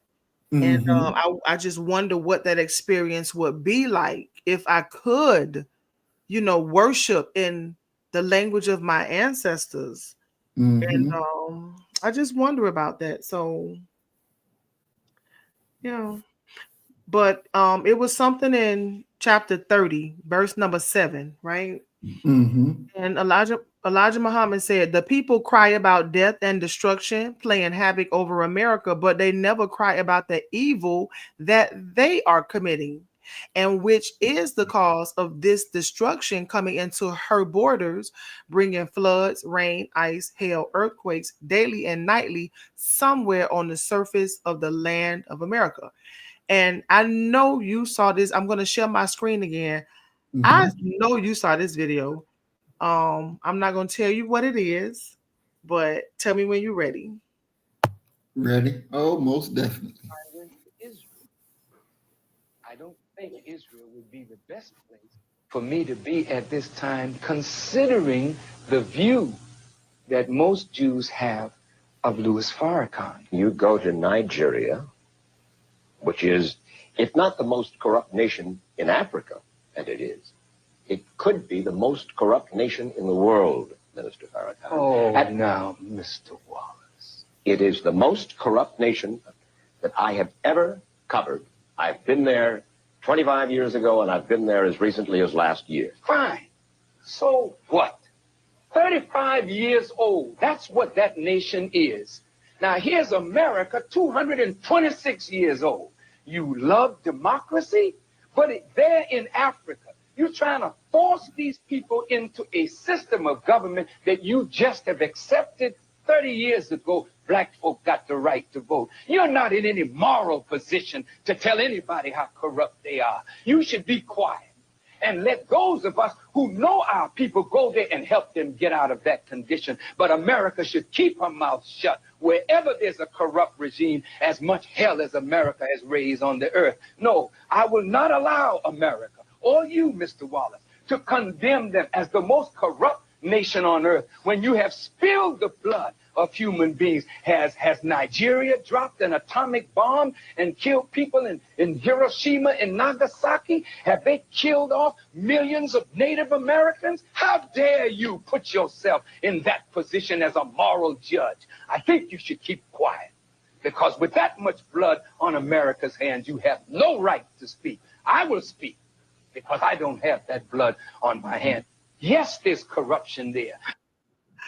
I loved it. Did you see them fish lips? Did you see Mike Wallace fish lips and them eyebrows go up? Mm-hmm. Most definitely. Yeah. Mm-hmm. Well, he got cooked thoroughly. Mm-hmm. That was so beautiful. Exactly. You don't get no better than that. It does not. Mm-mm. That's why they hate Farrakhan. Mm-hmm. Exactly. That's why they hate the nation. Mm-hmm. They're not scared. Mm-mm. Literally. And I was thinking about the study from last week when I asked you, because Elijah Muhammad talked about the confusion. And the reality is Elijah Muhammad gave black people life. That's right. He gave black people life. Mm-hmm. You know, a voice that was saying, you have a right to defend yourself. Mm-hmm. Don't put your hands on nobody. Don't be the aggressor. Mind your business. Be respectful at all times. But if they put their hands on you, send their ass to the cemetery. That's right. There was a video I watched yesterday, and it wasn't real. It was some type of television show. But there was a black lady. She was shopping in like a store, a clothing store. And a white lady just walked up to her and tried to snatch it away from her and called the police. And the police was on the white lady's side, although the white lady was the aggressor. And when I saw the video, I just went to, I put my head down and I just went to, now this, I ain't gonna say print because I say I meditate, but I just went to whatever the fuck you want to call it. I just went into a whole straight, Lord, don't never let this shit happen to me like that. Because I swear to God, that white bitch would have got an uppercut and a left hook. I swear to God, bitch, I'm gonna lay you on that floor. I hope that never happens to me. I hope no white person ever come up to me when I'm minding my business, shopping, I'm not bothering anybody, and you come in my space, snatching shit out my hand, talking shit. I'm gonna lose it. Exactly. Don't do that. No, not at all. Not at all.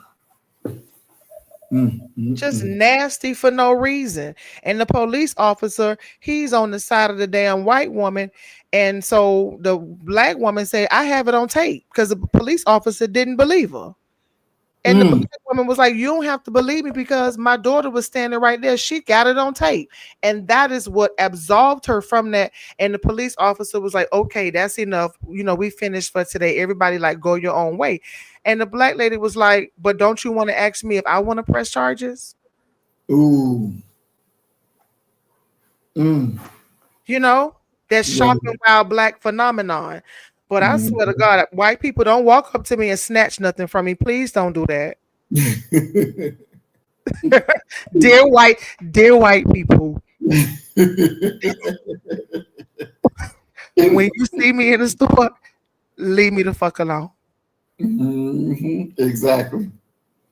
Exactly. So where we at? All right, let's see. I think we on chapter 32 already. Yeah. Babylon could have. You ready? Hold on 1 second. Let me get there. Yep, I'm ready. Babylon could have been saved, but she was not. You like that? What's that song? Don't save her. She don't want to be saved. America don't want to be saved. America don't want to be saved. No, she don't want to be saved. She don't think she have nothing to be saved from. Ain't did nothing wrong. Wrong, exactly. And you know the thing about it is, one thing about white people, they always try to pick at us and they say, I ain't do nothing. Exactly. You know, when black people get arrested, they'll be like, there you go again. I ain't do nothing. But y'all to say, y'all the main motherfuckers that say the same shit, act like y'all ain't do nothing. Like y'all are not guilty of any transgressions whatsoever. Right. We're not just talking about the death from the ships, the death from the beatings. We're also talking about the death that occurred in the goddamn womb from the babies with the syphilis. That's right. That's right. That's even worse. To know that you got a goddamn sexually transmitted disease that's in late stage, but you still go and rape a goddamn slave woman. And you passing that shit on. And she's not getting any medical care.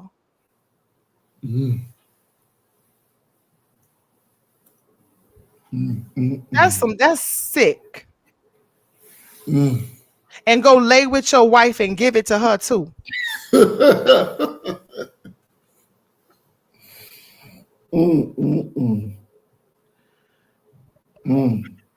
We would have had a good bonfire. Sure enough. And you know that this slave plantation that just burnt down is in New Orleans. Right.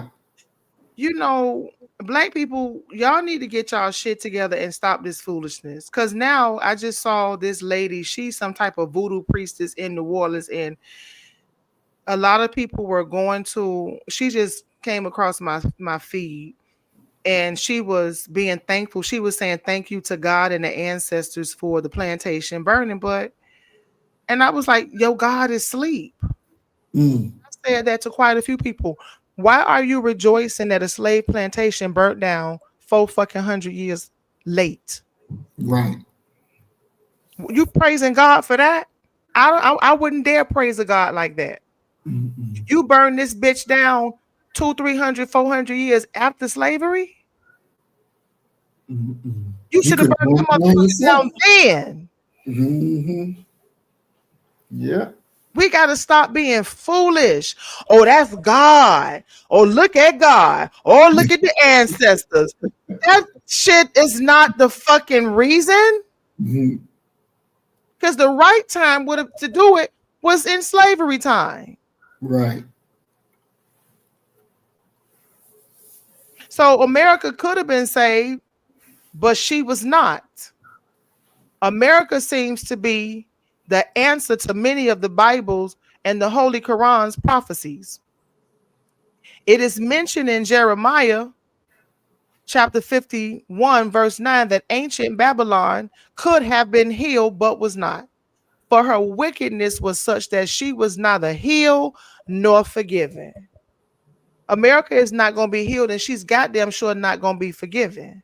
There's no forgiveness for America. None. That's right. The charges against ancient Babylon, according to her history, were that she persecuted and imprisoned the Jews. She brought them into captivity from Jerusalem after the taking of Jerusalem by Nebuchadnezzar. Nebuchadnezzar was also punished for his part in the enslavement. Did I not tell you Africa gonna get that work too? That's what you said. They better stop playing with me.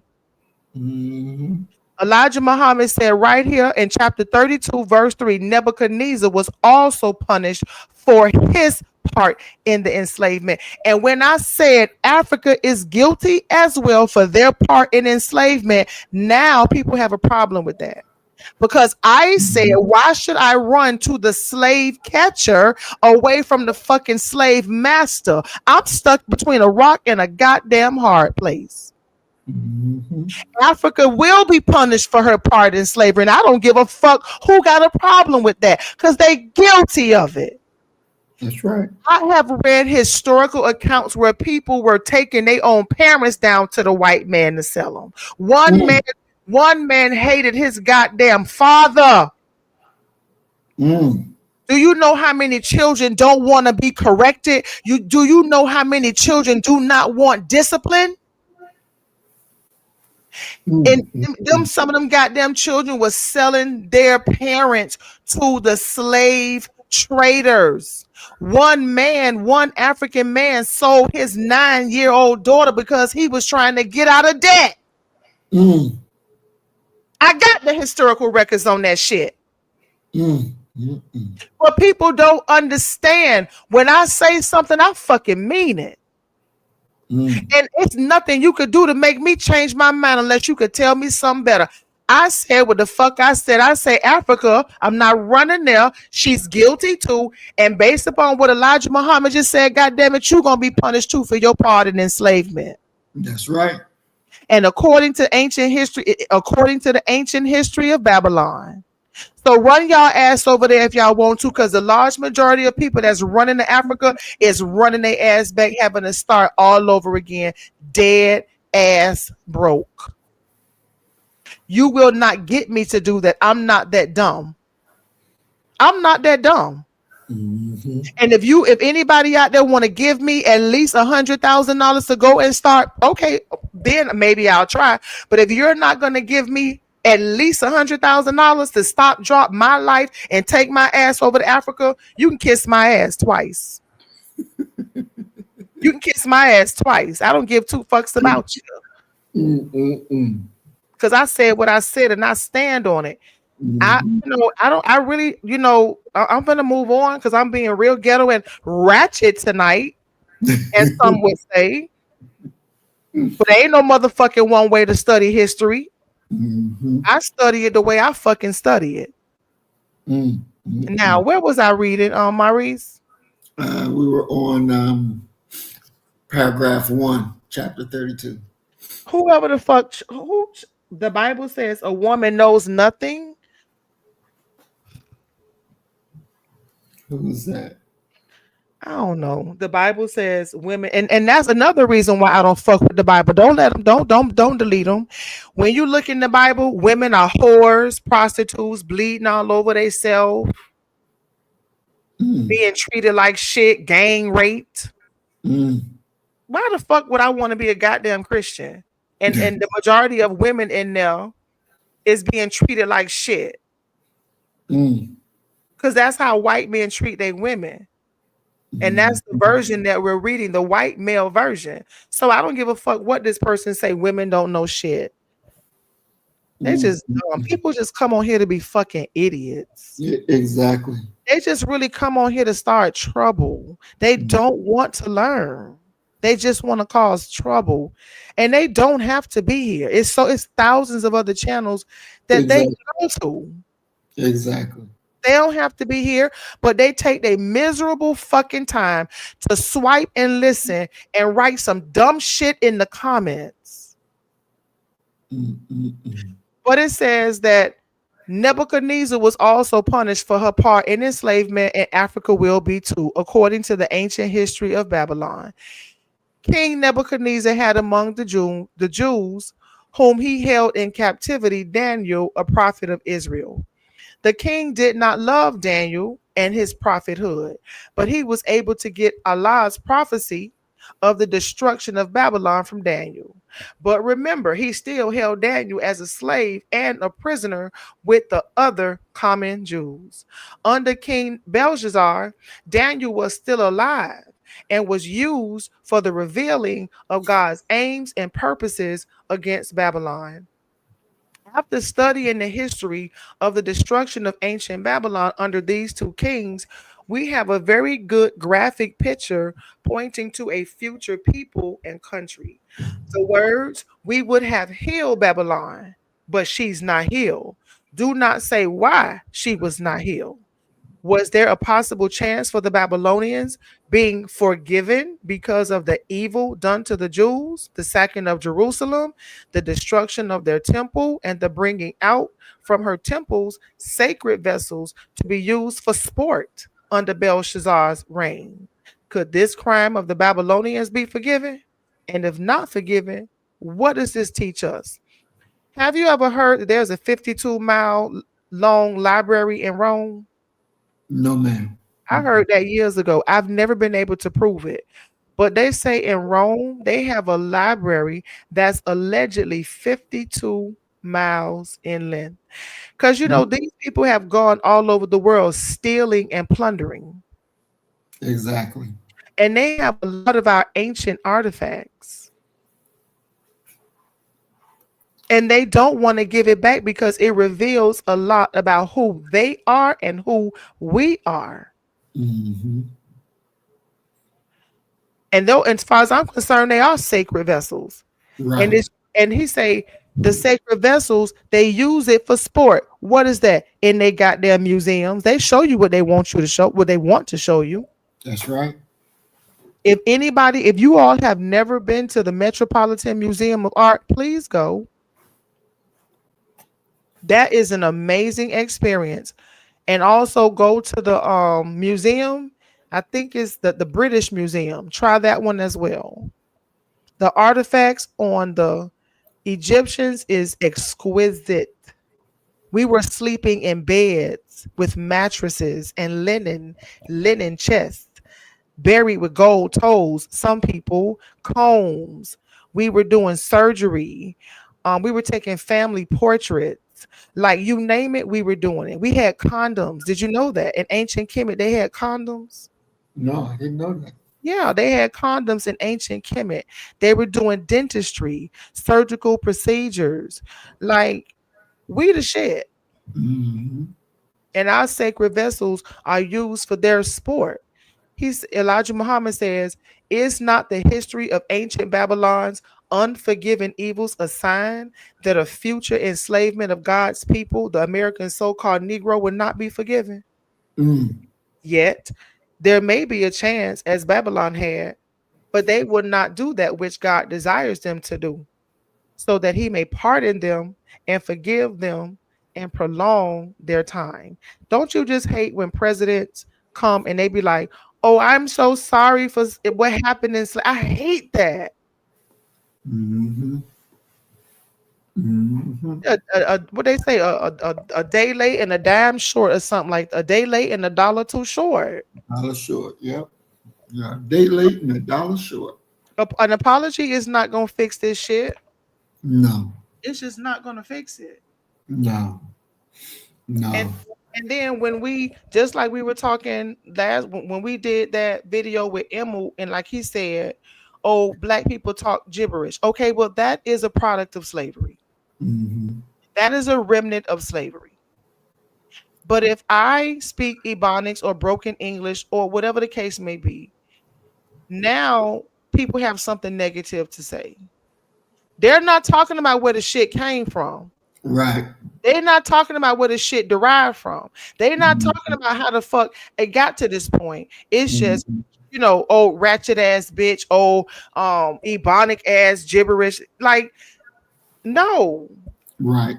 Let's go and peel off the layers and get down to the bottom and ask questions. Why? Mm-hmm. We don't want to do that. No. That's just, I'm sick of people. They don't want to study. We got to peel back some layers and see things for what they really are. Just like 21 Savage said, America, I just looked in my pocket, motherfucker, and you owe me. I know that's real. You owe me. Mm-hmm. The revelations of John's prophecies were that they repented not of their evil deeds, but blasphemed the very name of God.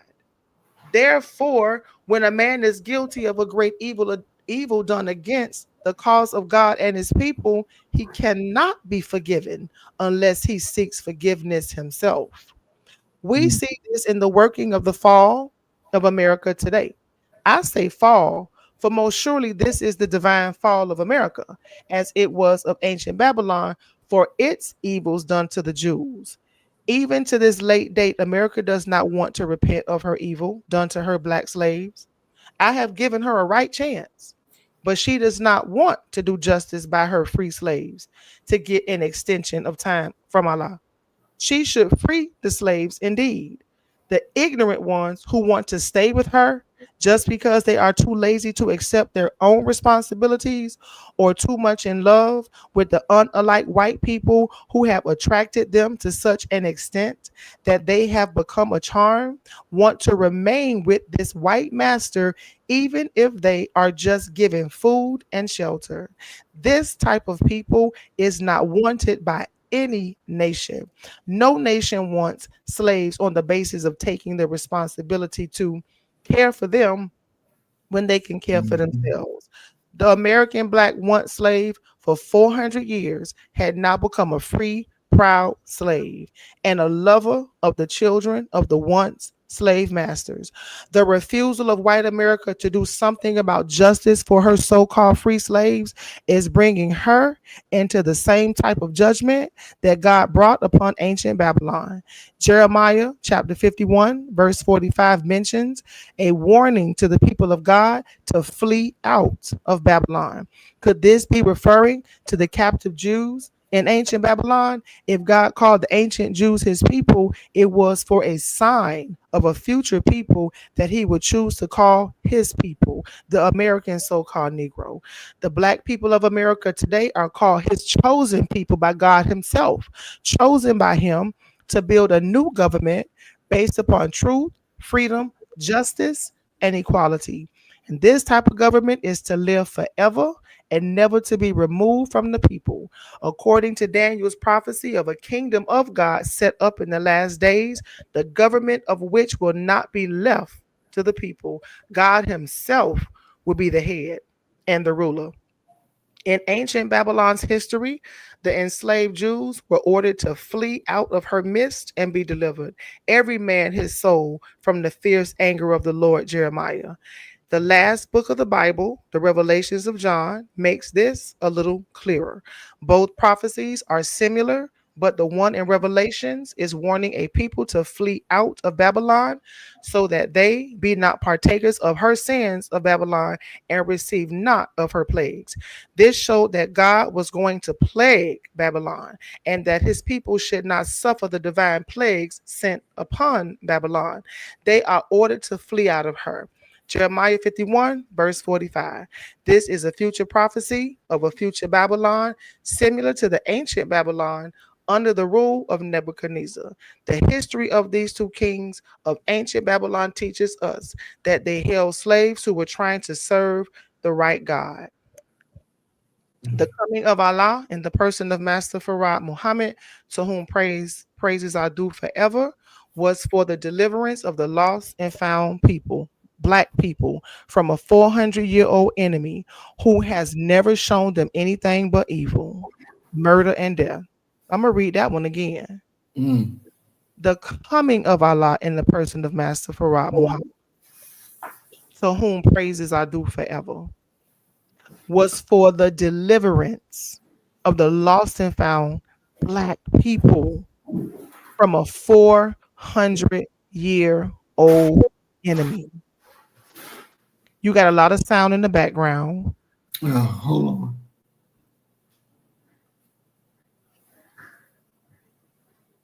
Go ahead. The coming of Allah in the person of Master Farad Muhammad, to whom praises are due forever, was for the deliverance of the lost and found black people from a 400-year-old enemy who has never, never, never shown them anything but evil, murder, and death. Being very angry as it was written of him, and as I know it to be the truth, he desires nothing more than freedom, justice, and equality for us, the once lost and now found black members of our nation, the original black nation of the earth. America now is at war with God through God's people, the so-called Negro. The confusion and the plagues of the country with disasters, one after another, is divine retaliation against white America's evil doings and intentions, against her once slaves and her false friendship, which has her opening her homes to integrate the people of God with who by nature are different or foreign. The white man has poisoned our minds so thoroughly that they fight against their own God and salvation to gain the favor of their own enemies. The call of Islam, the true religion of God, to us, the once slaves of America, is the same call telling us to flee out of the American way of life so that our lives may be saved from the divine destruction of a non-repentant enemy. Divine plagues and foreign wars are now destroying the American standards of life and money. Her deceitful, filthy temptations now being displayed before her once slaves in the world are designed to make the once slave an enemy of God and of his own salvation, and are designed to make them take part with them against the aim and purpose of Allah, which is to set the so-called Negro in heaven while he lives. A prophecy relating to you want to stop and give some commentary? before I keep going on, because we have a whole nother page and we need to break it up a little bit. No, I'm not ready for commentary right yet. Okay, so a prophecy relating to America is mentioned in Isaiah chapter 47, verse 1, as a virgin daughter of ancient Babylon's history. As we all know, America is the last, the greatest, and the richest remaining power of the white nations. But now she is fallen. And the prophet Isaiah says, "Come and sit down in the dust. Humble yourself, for you are no more called delicate." Now, I do want to stop for a minute because I do have something in my notes as it relates to the very last paragraph that I just read. And let's go to paragraph 20 where it says, no, let's go to paragraph 21. You see where it says a prophecy relating to America is mentioned in Isaiah chapter 47, verse 1, as a virgin daughter of ancient Babylon's history. Okay, so this is the first thing that popped up in my mind when I read that chapter. And I'm gonna show it on my screen, which is right, let me see, right here. Okay. So when we're talking about that virgin daughter, Walter Raleigh, right? Walter Raleigh, he led expeditions to America. He's a well-known explorer. He's acknowledged in European history, but the territory that he claimed, he gave it the name Virginia after Queen Elizabeth, who was known as the Virgin Queen. So when we're talking about Mystery Babylon, and at the time that this, prophecy came, America had not been born.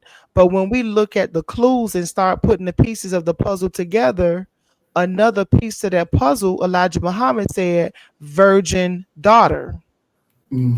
So you have Virginia, right? Right. Named after the Virgin Queen. And what was the name of the company? The Virginia Company of London, right? That received the royal charter to establish the colony. And then I went on to ask some questions because I wanted to know how influential was the Virginia House of Burgess over the other colonies. And based on the information that I found, the laws that the House of Burgess passed in Virginia, they served as a model, literally a model to the other colonies. Now, quickly, so the laws that were enacted in Virginia, it says Virginia, let me see what I have right here. Okay, so it says, so I forgot the question that I asked, I took it off the screen, and I do apologize for that. But the AI answer was yes, other colonies in colonial America often followed Virginia's lead in enacting laws, particularly those related to slavery. Virginia's slave code, a series of laws passed between 1662 and 1705, became a model for other colonies in establishing a legal foundation for slavery. Right? Now, watch this. Early adoption. Virginia's laws concerning slavery, such as the 1662 law stating children inherited their mother's enslaved status, were among the first in the colonies. Other colonies like Maryland adopted similar laws later, and these were often seen as a model. Legalizing and defining slavery. Virginia's laws helped define and solidify the legal status of enslaved people in the colonies. This included laws about property rights, marriage restrictions, and the status of children. Economic factors. The southern colonies, where Virginia was located, relied heavily on enslaved labor for agriculture, particularly tobacco and rice plantations. As these colonies expanded, their legal frameworks for slavery became standard, often based on Virginia's model. So, while other colonies had their own unique situations and legal systems, the core principles of Virginia's slave laws like heredity, enslavement, and the definition of enslaved people as property were often adopted. Wow. That's a piece to a puzzle. Who the hell this mystery Babylon is, you know? Mm-hmm. And that was a big clue to me. Because Virginia paved the way for other colonies. And when they pass laws, it will become standard. So, and that comes from that virgin queen. So information is all around us, people. And I don't like to play tit for tat with people. Where you get that from? And who told you that? And somebody told you, and somebody told them, and I don't do my reads. I research. Okay. Exactly. I go into historical files. I don't have to play games with people. So, the filthy display by am I still showing my screen? No. No. The filthy display by white American Christians walking around half nude, sitting before their pastors in churches with dresses halfway up their thighs for the pastors to stare at their nude forms goes on. The pastors should actually be standing at the door telling such disgracefully dressed people that he preaches the word of God and that God wants us to be clean, both internally and externally, and that we should not tempt the nation to do evil and filth. But he opens his church doors and is happy to have them in rows sitting before his eyes, knowing that this is against the teaching of God, turning his house of God into the worship of filth and evil. Can the church survive? Can Christianity survive these days of divine judgment against America? You know, they say the Christian church numbers, especially in the Black community, is dwindling. Revelation reads in a prophecy relating to America that she had in her a hole of every foul spirit and a cage of every unclean and hateful bird. All hateful people have a haven to America. Though the scientists and the scholars of the religion of Christianity know these words to be true, they desire yet to see the already made blind, deaf, and dumb so-called Negro go down to his doom with them. And since they are by nature evil, they tempt them. The Holy Quran teaches that they only lead you to filth and evil. This is perfectly manifested today in America among its people ruled by the white man. The very conscience of an individual knows that these evils we see today are not accepted by God. The desire to marry and integrate among people whom God has made to be his and our enemies is beyond imagination. Jeremiah chapter 51 verse 46 prophesies violence in the midst of Babylon, a future Babylon, and ruler against ruler. Is not this true of the American government and people today? Her whole land, people should be confounded. Is it not true of the American government and people today? They are fast becoming confounded, and all her slain will fall in the midst of her.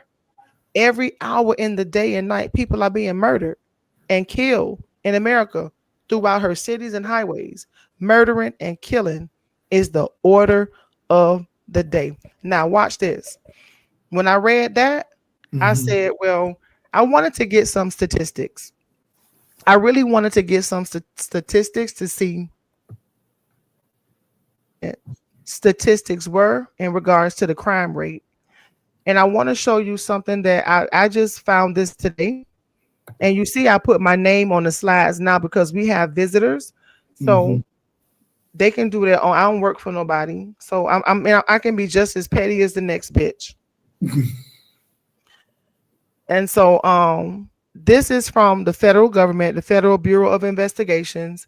And I looked up the crime statistics on rape, right? Well, I probably shouldn't have said that word, but on sexual assault in the United States between 2015 and 20 I put 2015 to 2025. Mm-hmm. The latest information they have is coming from 2023. So from 2015 to 2023, what you're seeing on the screen is the rate, the sexual assault statistics in the United States of America. Now, 2015, there were a reported 119,604 sexual assaults. Did you hear that number? Yes. 119,604. 2016, it reported, and this is in the United States. I did it by the United States. 2016, 126,395 assaults. 2017, there was 135,798 assaults. 2018, 143,791 SAs. 2019, 141,996. 2020, 129,262 reports of SA. 2021, 112,028. 2022, 136,354 reports of SA. And last but not least, in 2023, there were 128,032 reports of sexual assaults in the United States of America. Wow. And I'll continue reading. Okay. The desire to marry and integrate among people whom God has made to be his and our enemies is beyond imagination. Oh, I think I read that. So let me go down to 27. The Bible mentions that God used a destroying wind, Jeremiah chapter 51, verse 1, against those who opposed his purpose and aims. Is it not true that day and night somewhere in America, there are destructive tornadoes and storms destroying the property and lives of Americans? We got so many damn tornadoes in my neighborhood now. It's crazy. We've never had that. My great-grandparents, my grandparents, my mom, my dad, me, none of my children, we never experienced that until I would say roughly around a year ago. And they coming back to back to back. And not only are we experiencing tornadoes where I live, we're experiencing fires like never before, and floods. Oh my God, floods. Oh my God, it's crazy. But he said, go to sleep to the reality of the judgment of America, a repetition of ancient Babylon's judgment.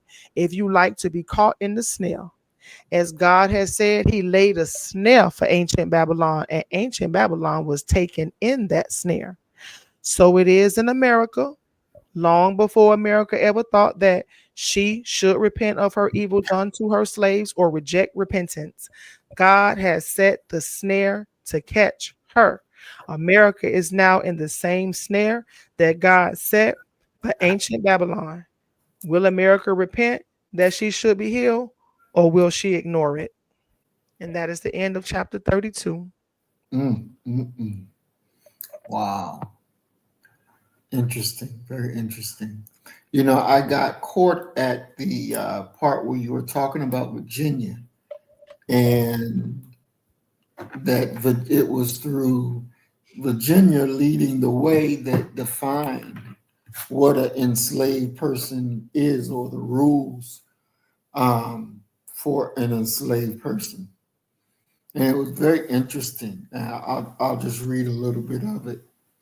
In colonial and antebellum Virginia, the definition of an enslaved person evolved through a series of laws enacted over several decades, codifying a system of chattel slavery, primarily based on race.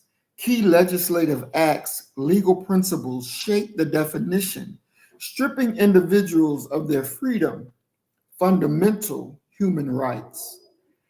At its core, an enslaved person in Virginia was legally defined as property. Individuals were considered chattel, meaning they were movable personal property, akin to livestock or inanimate objects.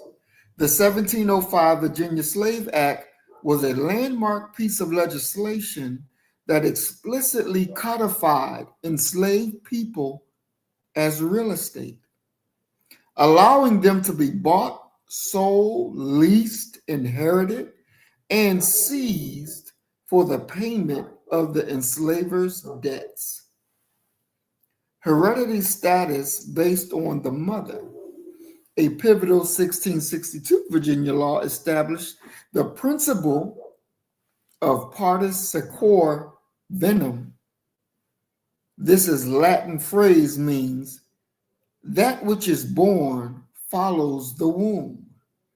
Consequently, any child born to an enslaved mother was automatically enslaved for life, regardless of the father's race or status. This law was crucial in perpetuating slavery across generations and also addressed the status of mixed race children born from the union of white men and enslaved women. Subject to the absolute authority of the enslaver. Enslaved individuals had no legal standing or personal rights. They could not own property, bear arms, testify against white individuals in court, legally marry, or control their own movement or labor. The enslaver had near absolute power over the enslaved person, including the right to inflict punishment.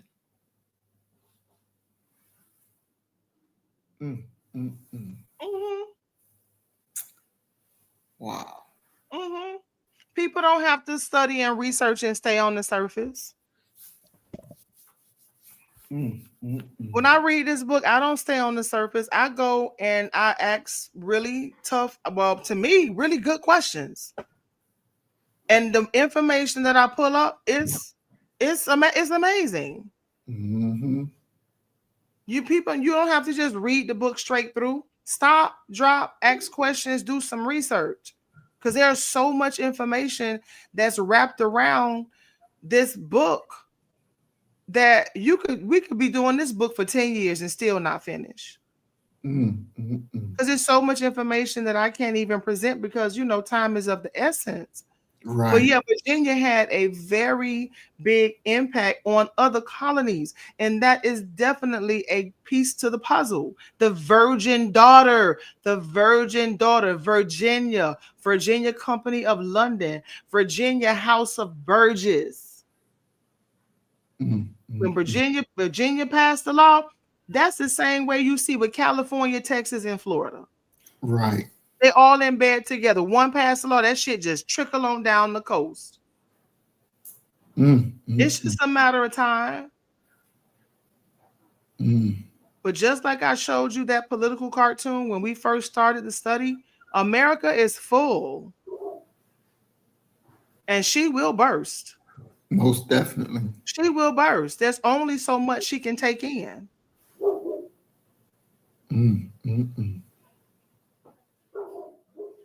And I do want to say this while we have a few minutes left. So, because we have some people in the chat here who went out of their way to cause trouble. And for me, I think this is a very teachable moment because you never really know who's going to be watching this live and reading the chat, the comments and stuff like that, because this is how was a part of my learning process. I did a lot of research. I watched a lot of videos. I read a lot of books. I did a lot of traveling. And although it's a lot of bullshit on YouTube, you can learn a lot if you really put your mind and your heart to it. Understanding that there are people that are going to deliberately come to you to be a distractor.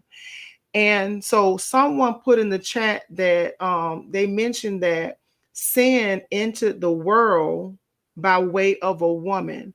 And we have to understand that the version of the Bible that we have today is the European watered down, whitewashed version, the version that they want us to know and believe. There are so many books that have been left out that you can go do your research and find them and read them.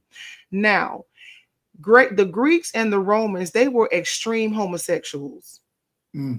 And when we talk about agape, that's why Black people, y'all have to be careful and just stop jumping on the bandwagon and taking shit just because it sounds good. Because when you talk about agape love, you're talking about the highest form of love between a man and a boy.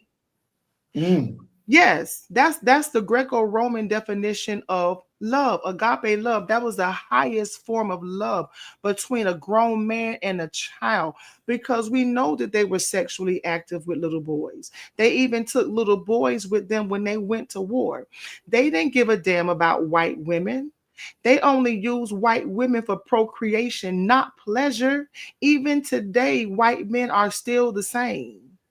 They'll have a wife, but they'll go and they have sex with men. They introduced that lifestyle to us. Even Plato thought that black men were crazy for being in love with black women, because a platonic relationship, in historically, a platonic relationship is one in which a man is engaging in sex with a boy. So they don't understand love between a black man and a black woman. They never have, and they never will. So in their book, when you look at the Bible, there is so much negativity surrounding women because white men hate black women and they hate their own. So why not put that it entered into the world through a woman? The first goddamn woman the Bible shitting on is Eve. And then they go on and shit on the woman that was bleeding all over the goddamn ground and fucking crawling on her knees behind Jesus while she bleeding, begging for a goddamn healing. Another woman in the Bible was gang raped, right? What about that woman who had to pose as a goddamn prostitute to get justice? Like, you're not going to come on here and talk shit to somebody who is learned. You're not going to do that. And you're not going to confuse people who are searching for the truth. Because it's this shit about women, that's white men. We're not talking, black men love black women. And I'm going to bring this shit home. Not only did men in the ancient world, white men shit on black women and women in general, even their own women. Look at how many slave masters would tip their ass into the slave cabin and fuck a slave and go back home and lay in their bed. You know how many slave women would get beat as soon as the slave master died? The first thing the mistress would do was beat the shit out of that black woman because she was jealous of her. Remember those dresses with the hoops that white women wore because she wanted a big ass like us? Not only does the white man hate us, but the white woman does too. We see it because she want thick lips. She want thick hips because she knows she ain't fine like us. If a black man don't like nothing else, that motherfucker like a good plate of food and some black woman. Don't you ever get it twisted. And then we see our brothers who are getting contracts in the music industry when black men were left to themselves to make music. They didn't call black women bitches and hoes. That's right. When did black men start calling women bitches and hoes? When they start getting deals with white men who told them, okay, that song is bumping, but you got to go change your lyrics. You can't call that black girl a queen. You got to call her a bitch and a hoe. Maurice, you know I ain't lying. Exactly. So whoever this is in the chat with this dumb shit, you don't move me because you're ignorant. You're ignorant. And I guess I think where I'm going with this is I need to learn to be. You see how when Mike Wallace thought that he was got a point up on Farrakhan, and Farrakhan was like, "Really? Farrakhan ain't lose it, but I ain't Farrakhan. I can strive to be Farrakhan. Right. I can strive to be diplomatic in my response." But I really do not have time for dumb shit. Because people come on here with this dumb shit thinking that they right because it's in the Bible. It's nothing holy about the Bible. Nothing is holy about the Bible. And anybody who actually believes it literally is a fucking idiot. And you don't deserve to even fucking breathe as far as I'm concerned, because you're too fucking stupid, and you part of the reason why people are in mental bondage. Because you want to take it literal, and you have a problem with people who do their research and they understand the symbolism of it all and where a lot of this shit come from: homosexuals, thieves, and murderers. That's right. And they want us to believe it. It's not gonna happen, because a lot of us are no longer asleep. What did Carly Stomichael say? You can go back and tell your people them scared niggas is dead. We're not scared niggas over here. Exactly. This not the scared nigga channel. This not the scared nigga study. This is not it. You're not talking to stupid motherfuckers who just go to Bible study on Wednesday and Friday. You talking to motherfuckers who read. Third eye straight activated. So don't come over here with that dumb shit, being a distractor, because we really know who you are and where you coming from. We know who you are, and we know who you coming from, who brought you here. We know who brought you here. Exactly. Exactly. You know, the thing, one more the thing is, you know, when you're attacking a Black woman, calling her all out of her name, not because she is betraying that kind of behavior, but she is teaching wisdom that you don't even understand, that you don't even have the inkling to even go and get the understanding of something, of a book that you've never even read. But with your half-learned self, you think you can make comments that should make her feel less than, or should make other Black women feel less than. And really what you are is a hater of our own people. And the evidence that this individual has internalized the racist, sexist ideologies of white culture. This means that they have absorbed and are now projecting harmful beliefs about Black people and Black women at a time when we are definitely at war and fighting for the hearts and minds of our people. That you would take your little scrawny jackass self and watch the whole program that we do, and then take the shit, put it on your channel, and then so-called enough break it down to call a Black woman out of her name several times. And got a whole mama. Exactly. It's supposed to be a man with a mother. See, that's the thing about a lot of these niggas, and I grew up with people like that in my family. They ain't gonna fight another nigga. They ain't gonna fight another man. But they will come home and beat on the women. That's that type of energy. Exactly. That is definitely a betrayer of our community, a betrayer of our community solidarity when we're working together as a race. Now, within the context of our community, historically and ongoing struggle against the systematic oppression, attacking Black womanhood is often viewed as profound betrayal, because it is exactly that, profound betrayal.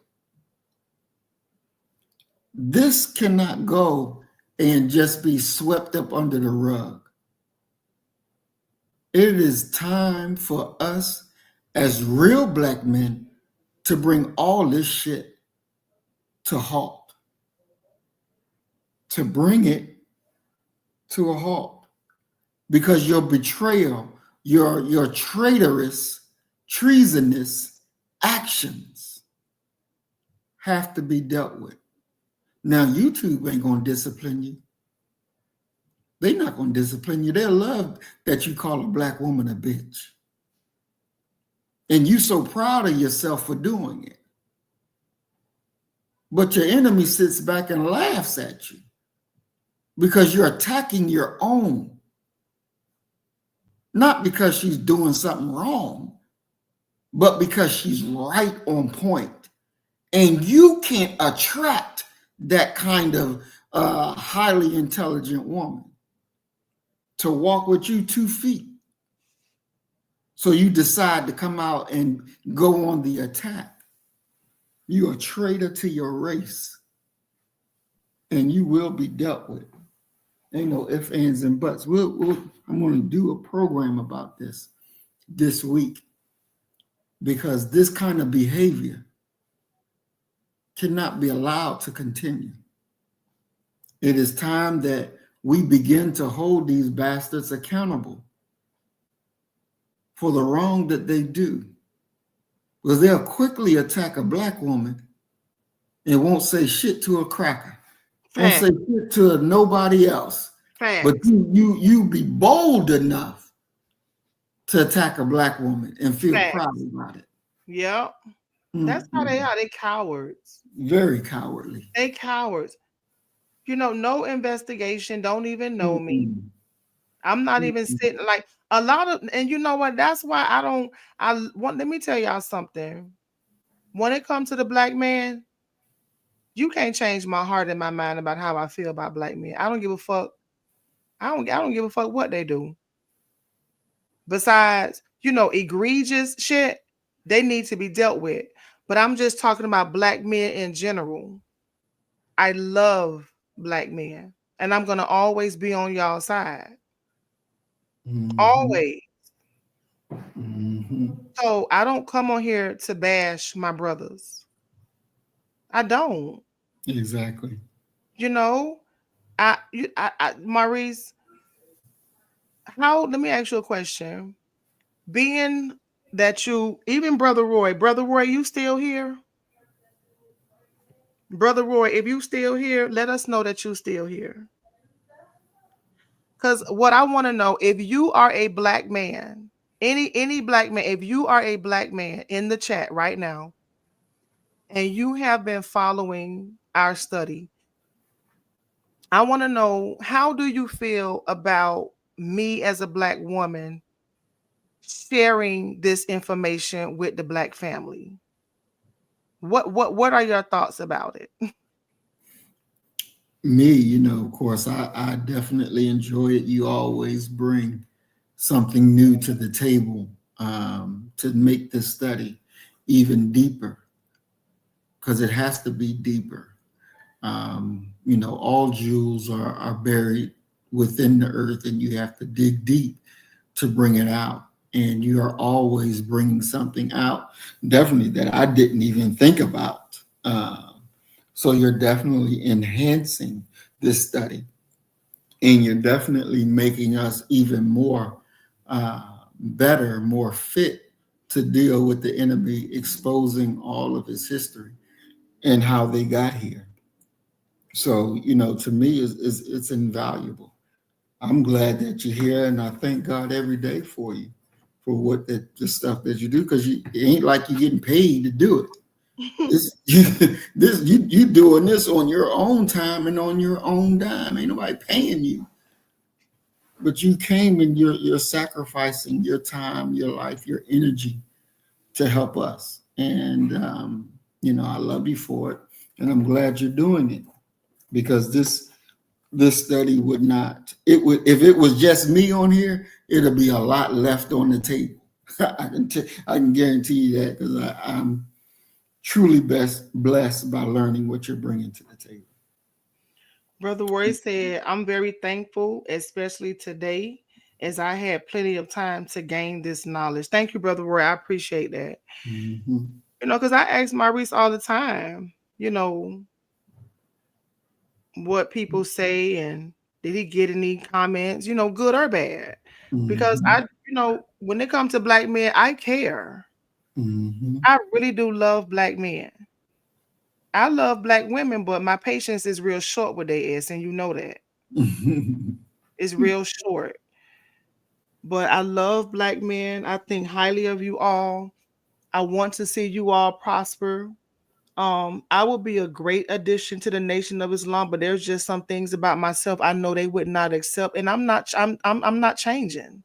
You're gonna take me as I am, or you ain't gonna get nothing at all. But when I talk to you, I'm gonna tell you some of the ideas that I have for the nation. And let me tell you something, my ideas that I have, I know I'll go straight to Farrakhan to be like, send her to me. I want to see her now. Because I already know what I bring. I know in terms of finances, oh my God, I'll be bringing the nation so much goddamn money every week, and it'll be across the nation. I will set a standard. Once the ministers and the people in leadership see my ideas, they'll be like, oh yeah, we own. Oh, we own. Because it would definitely change our financial situation really overnight if people really got on board. But you know, it's so many goddamn haters out there that sometimes I be like, I'm just better off in my house, close my door, and just live my life because of people like what we're dealing with today. That you know who I'm talking about. It's always going to be that those people who don't want to see you shine. They don't want to see you rise because their eyes are still closed. They're upset that yours are open. Exactly. Because you sit and you read 3, 4, 5 hours a day while they sleep on YouTube talking shit about people that they don't even know. You understand? You sitting there with knowledge that, like you said, you even taught me. You said Elijah Muhammad, when he talked about the Asian men, you got to look at it in context and the time period in which he was talking about. And then you explained it so eloquently and so beautifully in a way that everyone could understand, but then individuals are still not happy with that. Exactly. And it made sense.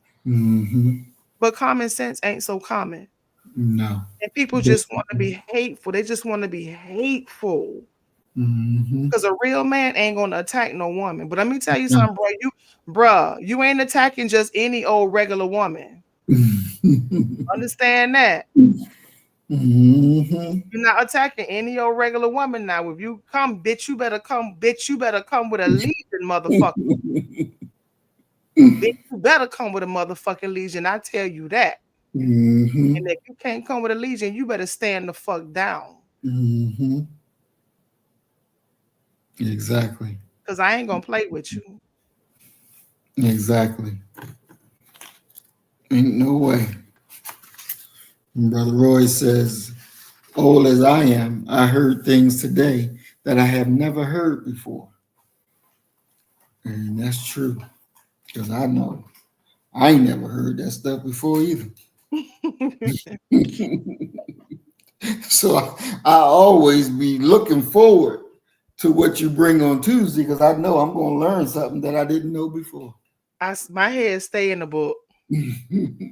I'm begging somebody to give me a damn bookshelf now. I'm too cheap to buy one. Because all the little bookshelves now, they be made out of like a little plywood and stuff like that. You know, and they be like $100, $200, $300, and they so cheap. And I don't want an extravagant bookshelf because I don't like extravagance. I'm very plain Jane. And I'm begging somebody to give me a nice wooden plain Jane bookshelf. But if anything, I'll figure it out because my books, I got books. I keep my head in the book.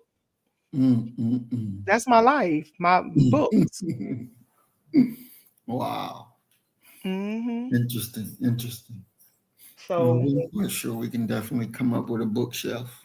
yeah, my energy was off tonight, everybody, because we're dealing with haters. And I'm gonna be honest, I actually shed a few tears because I felt so sorry for you. I felt bad for you. And I was like, I wasn't doing good this morning because I don't want no attention coming to your channel. I don't want people to cause trouble to you. I don't want you to get upset over foolishness. I don't want that. I don't want that. I just want peace. I just want us to read, and have a good time.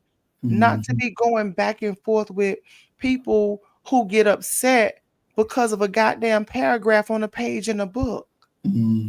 Or sit and watch and don't like you, don't agree, and then go and cause trouble. And I just feel like, because I don't know a lot about what you've been through, but I just know, like, since I've been on your channel, it's like I've been ruffling fucking feathers. Somebody will say something and I send you the information and there go an argument. Okay, they say something else. I send you another piece, then there's a fucking explosion. Then I read a goddamn paragraph, then we doing a goddamn response video. And then from that, then somebody making a goddamn video and they're calling me all out my name. Maurice, you work too hard. For those of you that don't know, Maurice works very, very, very, very hard. My brother ain't got time for dumb shit. And I just really felt sorry, but I know you always tell me that it's not my fault, but I don't like it. Yeah, it's definitely not your fault. And, because they don't have their own mind, they don't have a black mind, they still white-minded, then we run into these things. And so the value that you bring is greater than the trouble that they cause. So, let them do what they do. And if they ever get bold enough to send me their damn address, then hell, we ain't got to do no more talking. I'll meet you right there and let's handle it. No. It's just that simple. No, I can't let you do that. No, we're not going to do that. I can't. No. We too old for that. We're not doing it. No, please. Sometimes, people got to get that ass whooped so they understand. And I believe that wholeheartedly. And when I be saying that we got to inflict fear in these people, I truly mean that with every fiber in my body, because they'll continue to disrespect us because they think ain't shit gonna ever happen. But they'll show that cracker all the respect in the world because they know there'll be a goddamn response. And that's why it has to be a response. It has to be a response. I remember one day where the minister was teaching and he said that a sister was walking down the street and some people was, when making the cat calls and all like that. And so the FOI beat them up because you don't be disrespectful to a black woman. And the Honorable Elijah Muhammad, when he got the report, he said, you should have killed them. You should have killed them. And so he's teaching us the value in how you protect a black woman, and especially a righteous black woman. You kill them, period, point blank. And that'll teach them to leave that one alone. That'll teach them that. And so, hey, we got to break some necks and let it be broke. And then you know what you just reminded me of? The individual who I don't know, who was saying horrible things about me. Remember I told you he was trying to get attention. Don't say, well, we're not going to say them. They can go find out on their own. He was trying to get the attention of other channels and their subscribers. Well, he don't even know who I know. And some of those people that he can attract to himself, they not gonna have mercy on him. I'm just saying. The people that I know that he's trying to attract, the followers, the subscribers, they're not gonna have mercy on his ass. Because they know me personally, have my number, and know if they ever get in the jam, they got a key to my house. They can come stay in my house right now, them and their family. These people better leave me alone. Exactly. I'm very humble. I don't bother nobody. But it's some people out there that really, really love me, and they know that I got their back. Mm-hmm. They can come right now and come in my house and stay in my house and bring their family and stay as long as they want to. So you're not going to get very far with that. No. No. You're not going to get very far with that, sir. Not at all. Not at all. So you better do right while you got time, because your day coming. And that's the real deal, because we know you're watching right now. And if you don't agree, why watch? Exactly. If you don't agree and you don't like this brother and you have a problem, why would you sit and watch? Mm-hmm.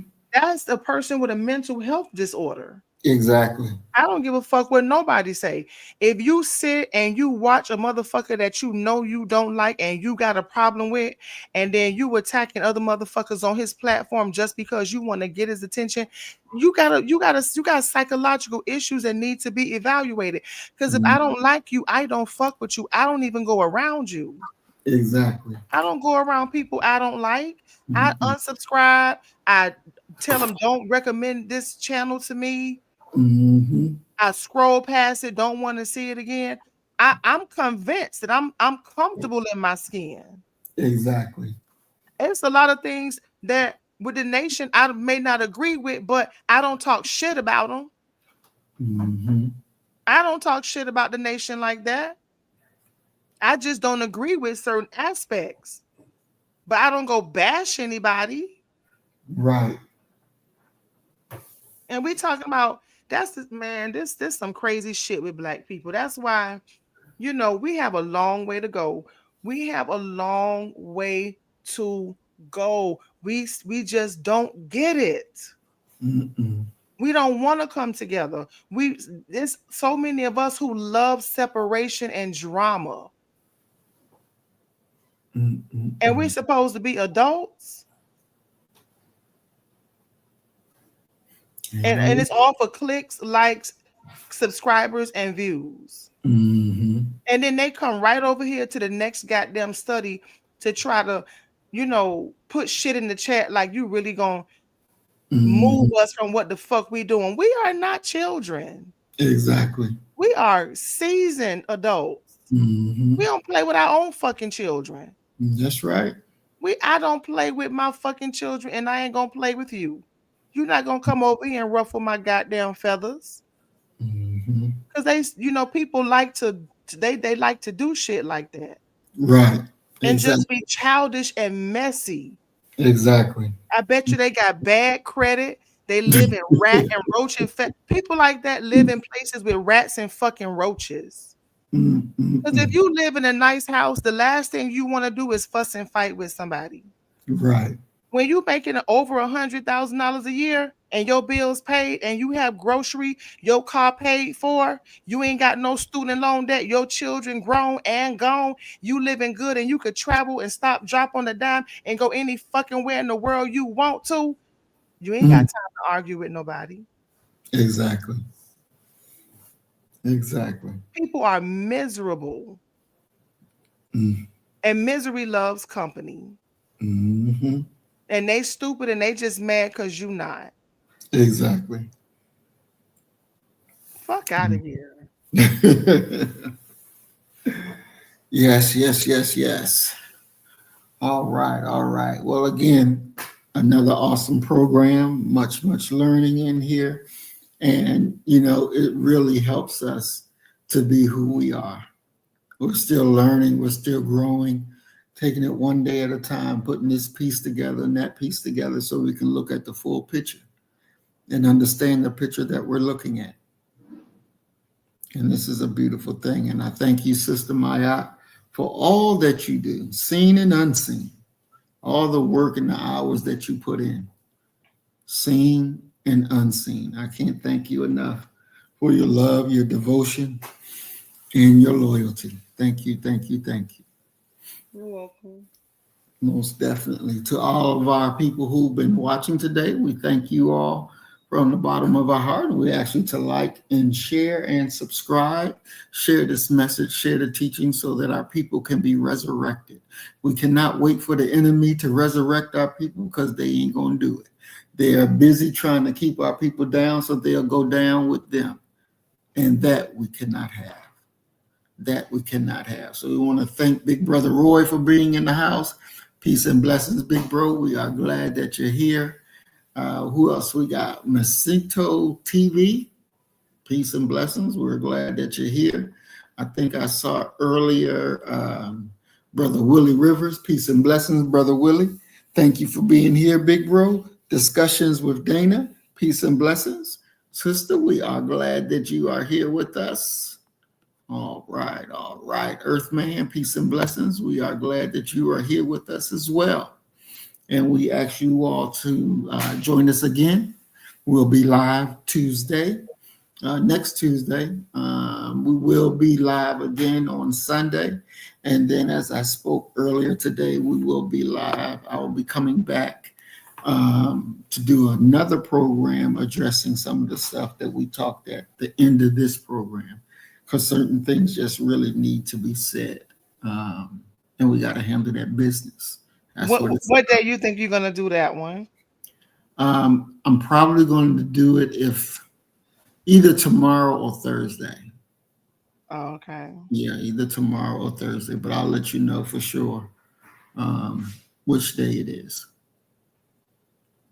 All right. Well, we thank everybody for coming. We love you all dearly, and this is a labor of love. So as we always say, you kill the nigga in you, I'm going to kill the nigga in me, and our God will reign supreme. We are Black first, today, tomorrow, and forever. Love you, family. Peace and blessings. Assalamu alaikum. Shalom. So you better get the message and get it straight. You're going to need some bridge work. It's simple as that. Because we're living in judgment. We're living in implementation.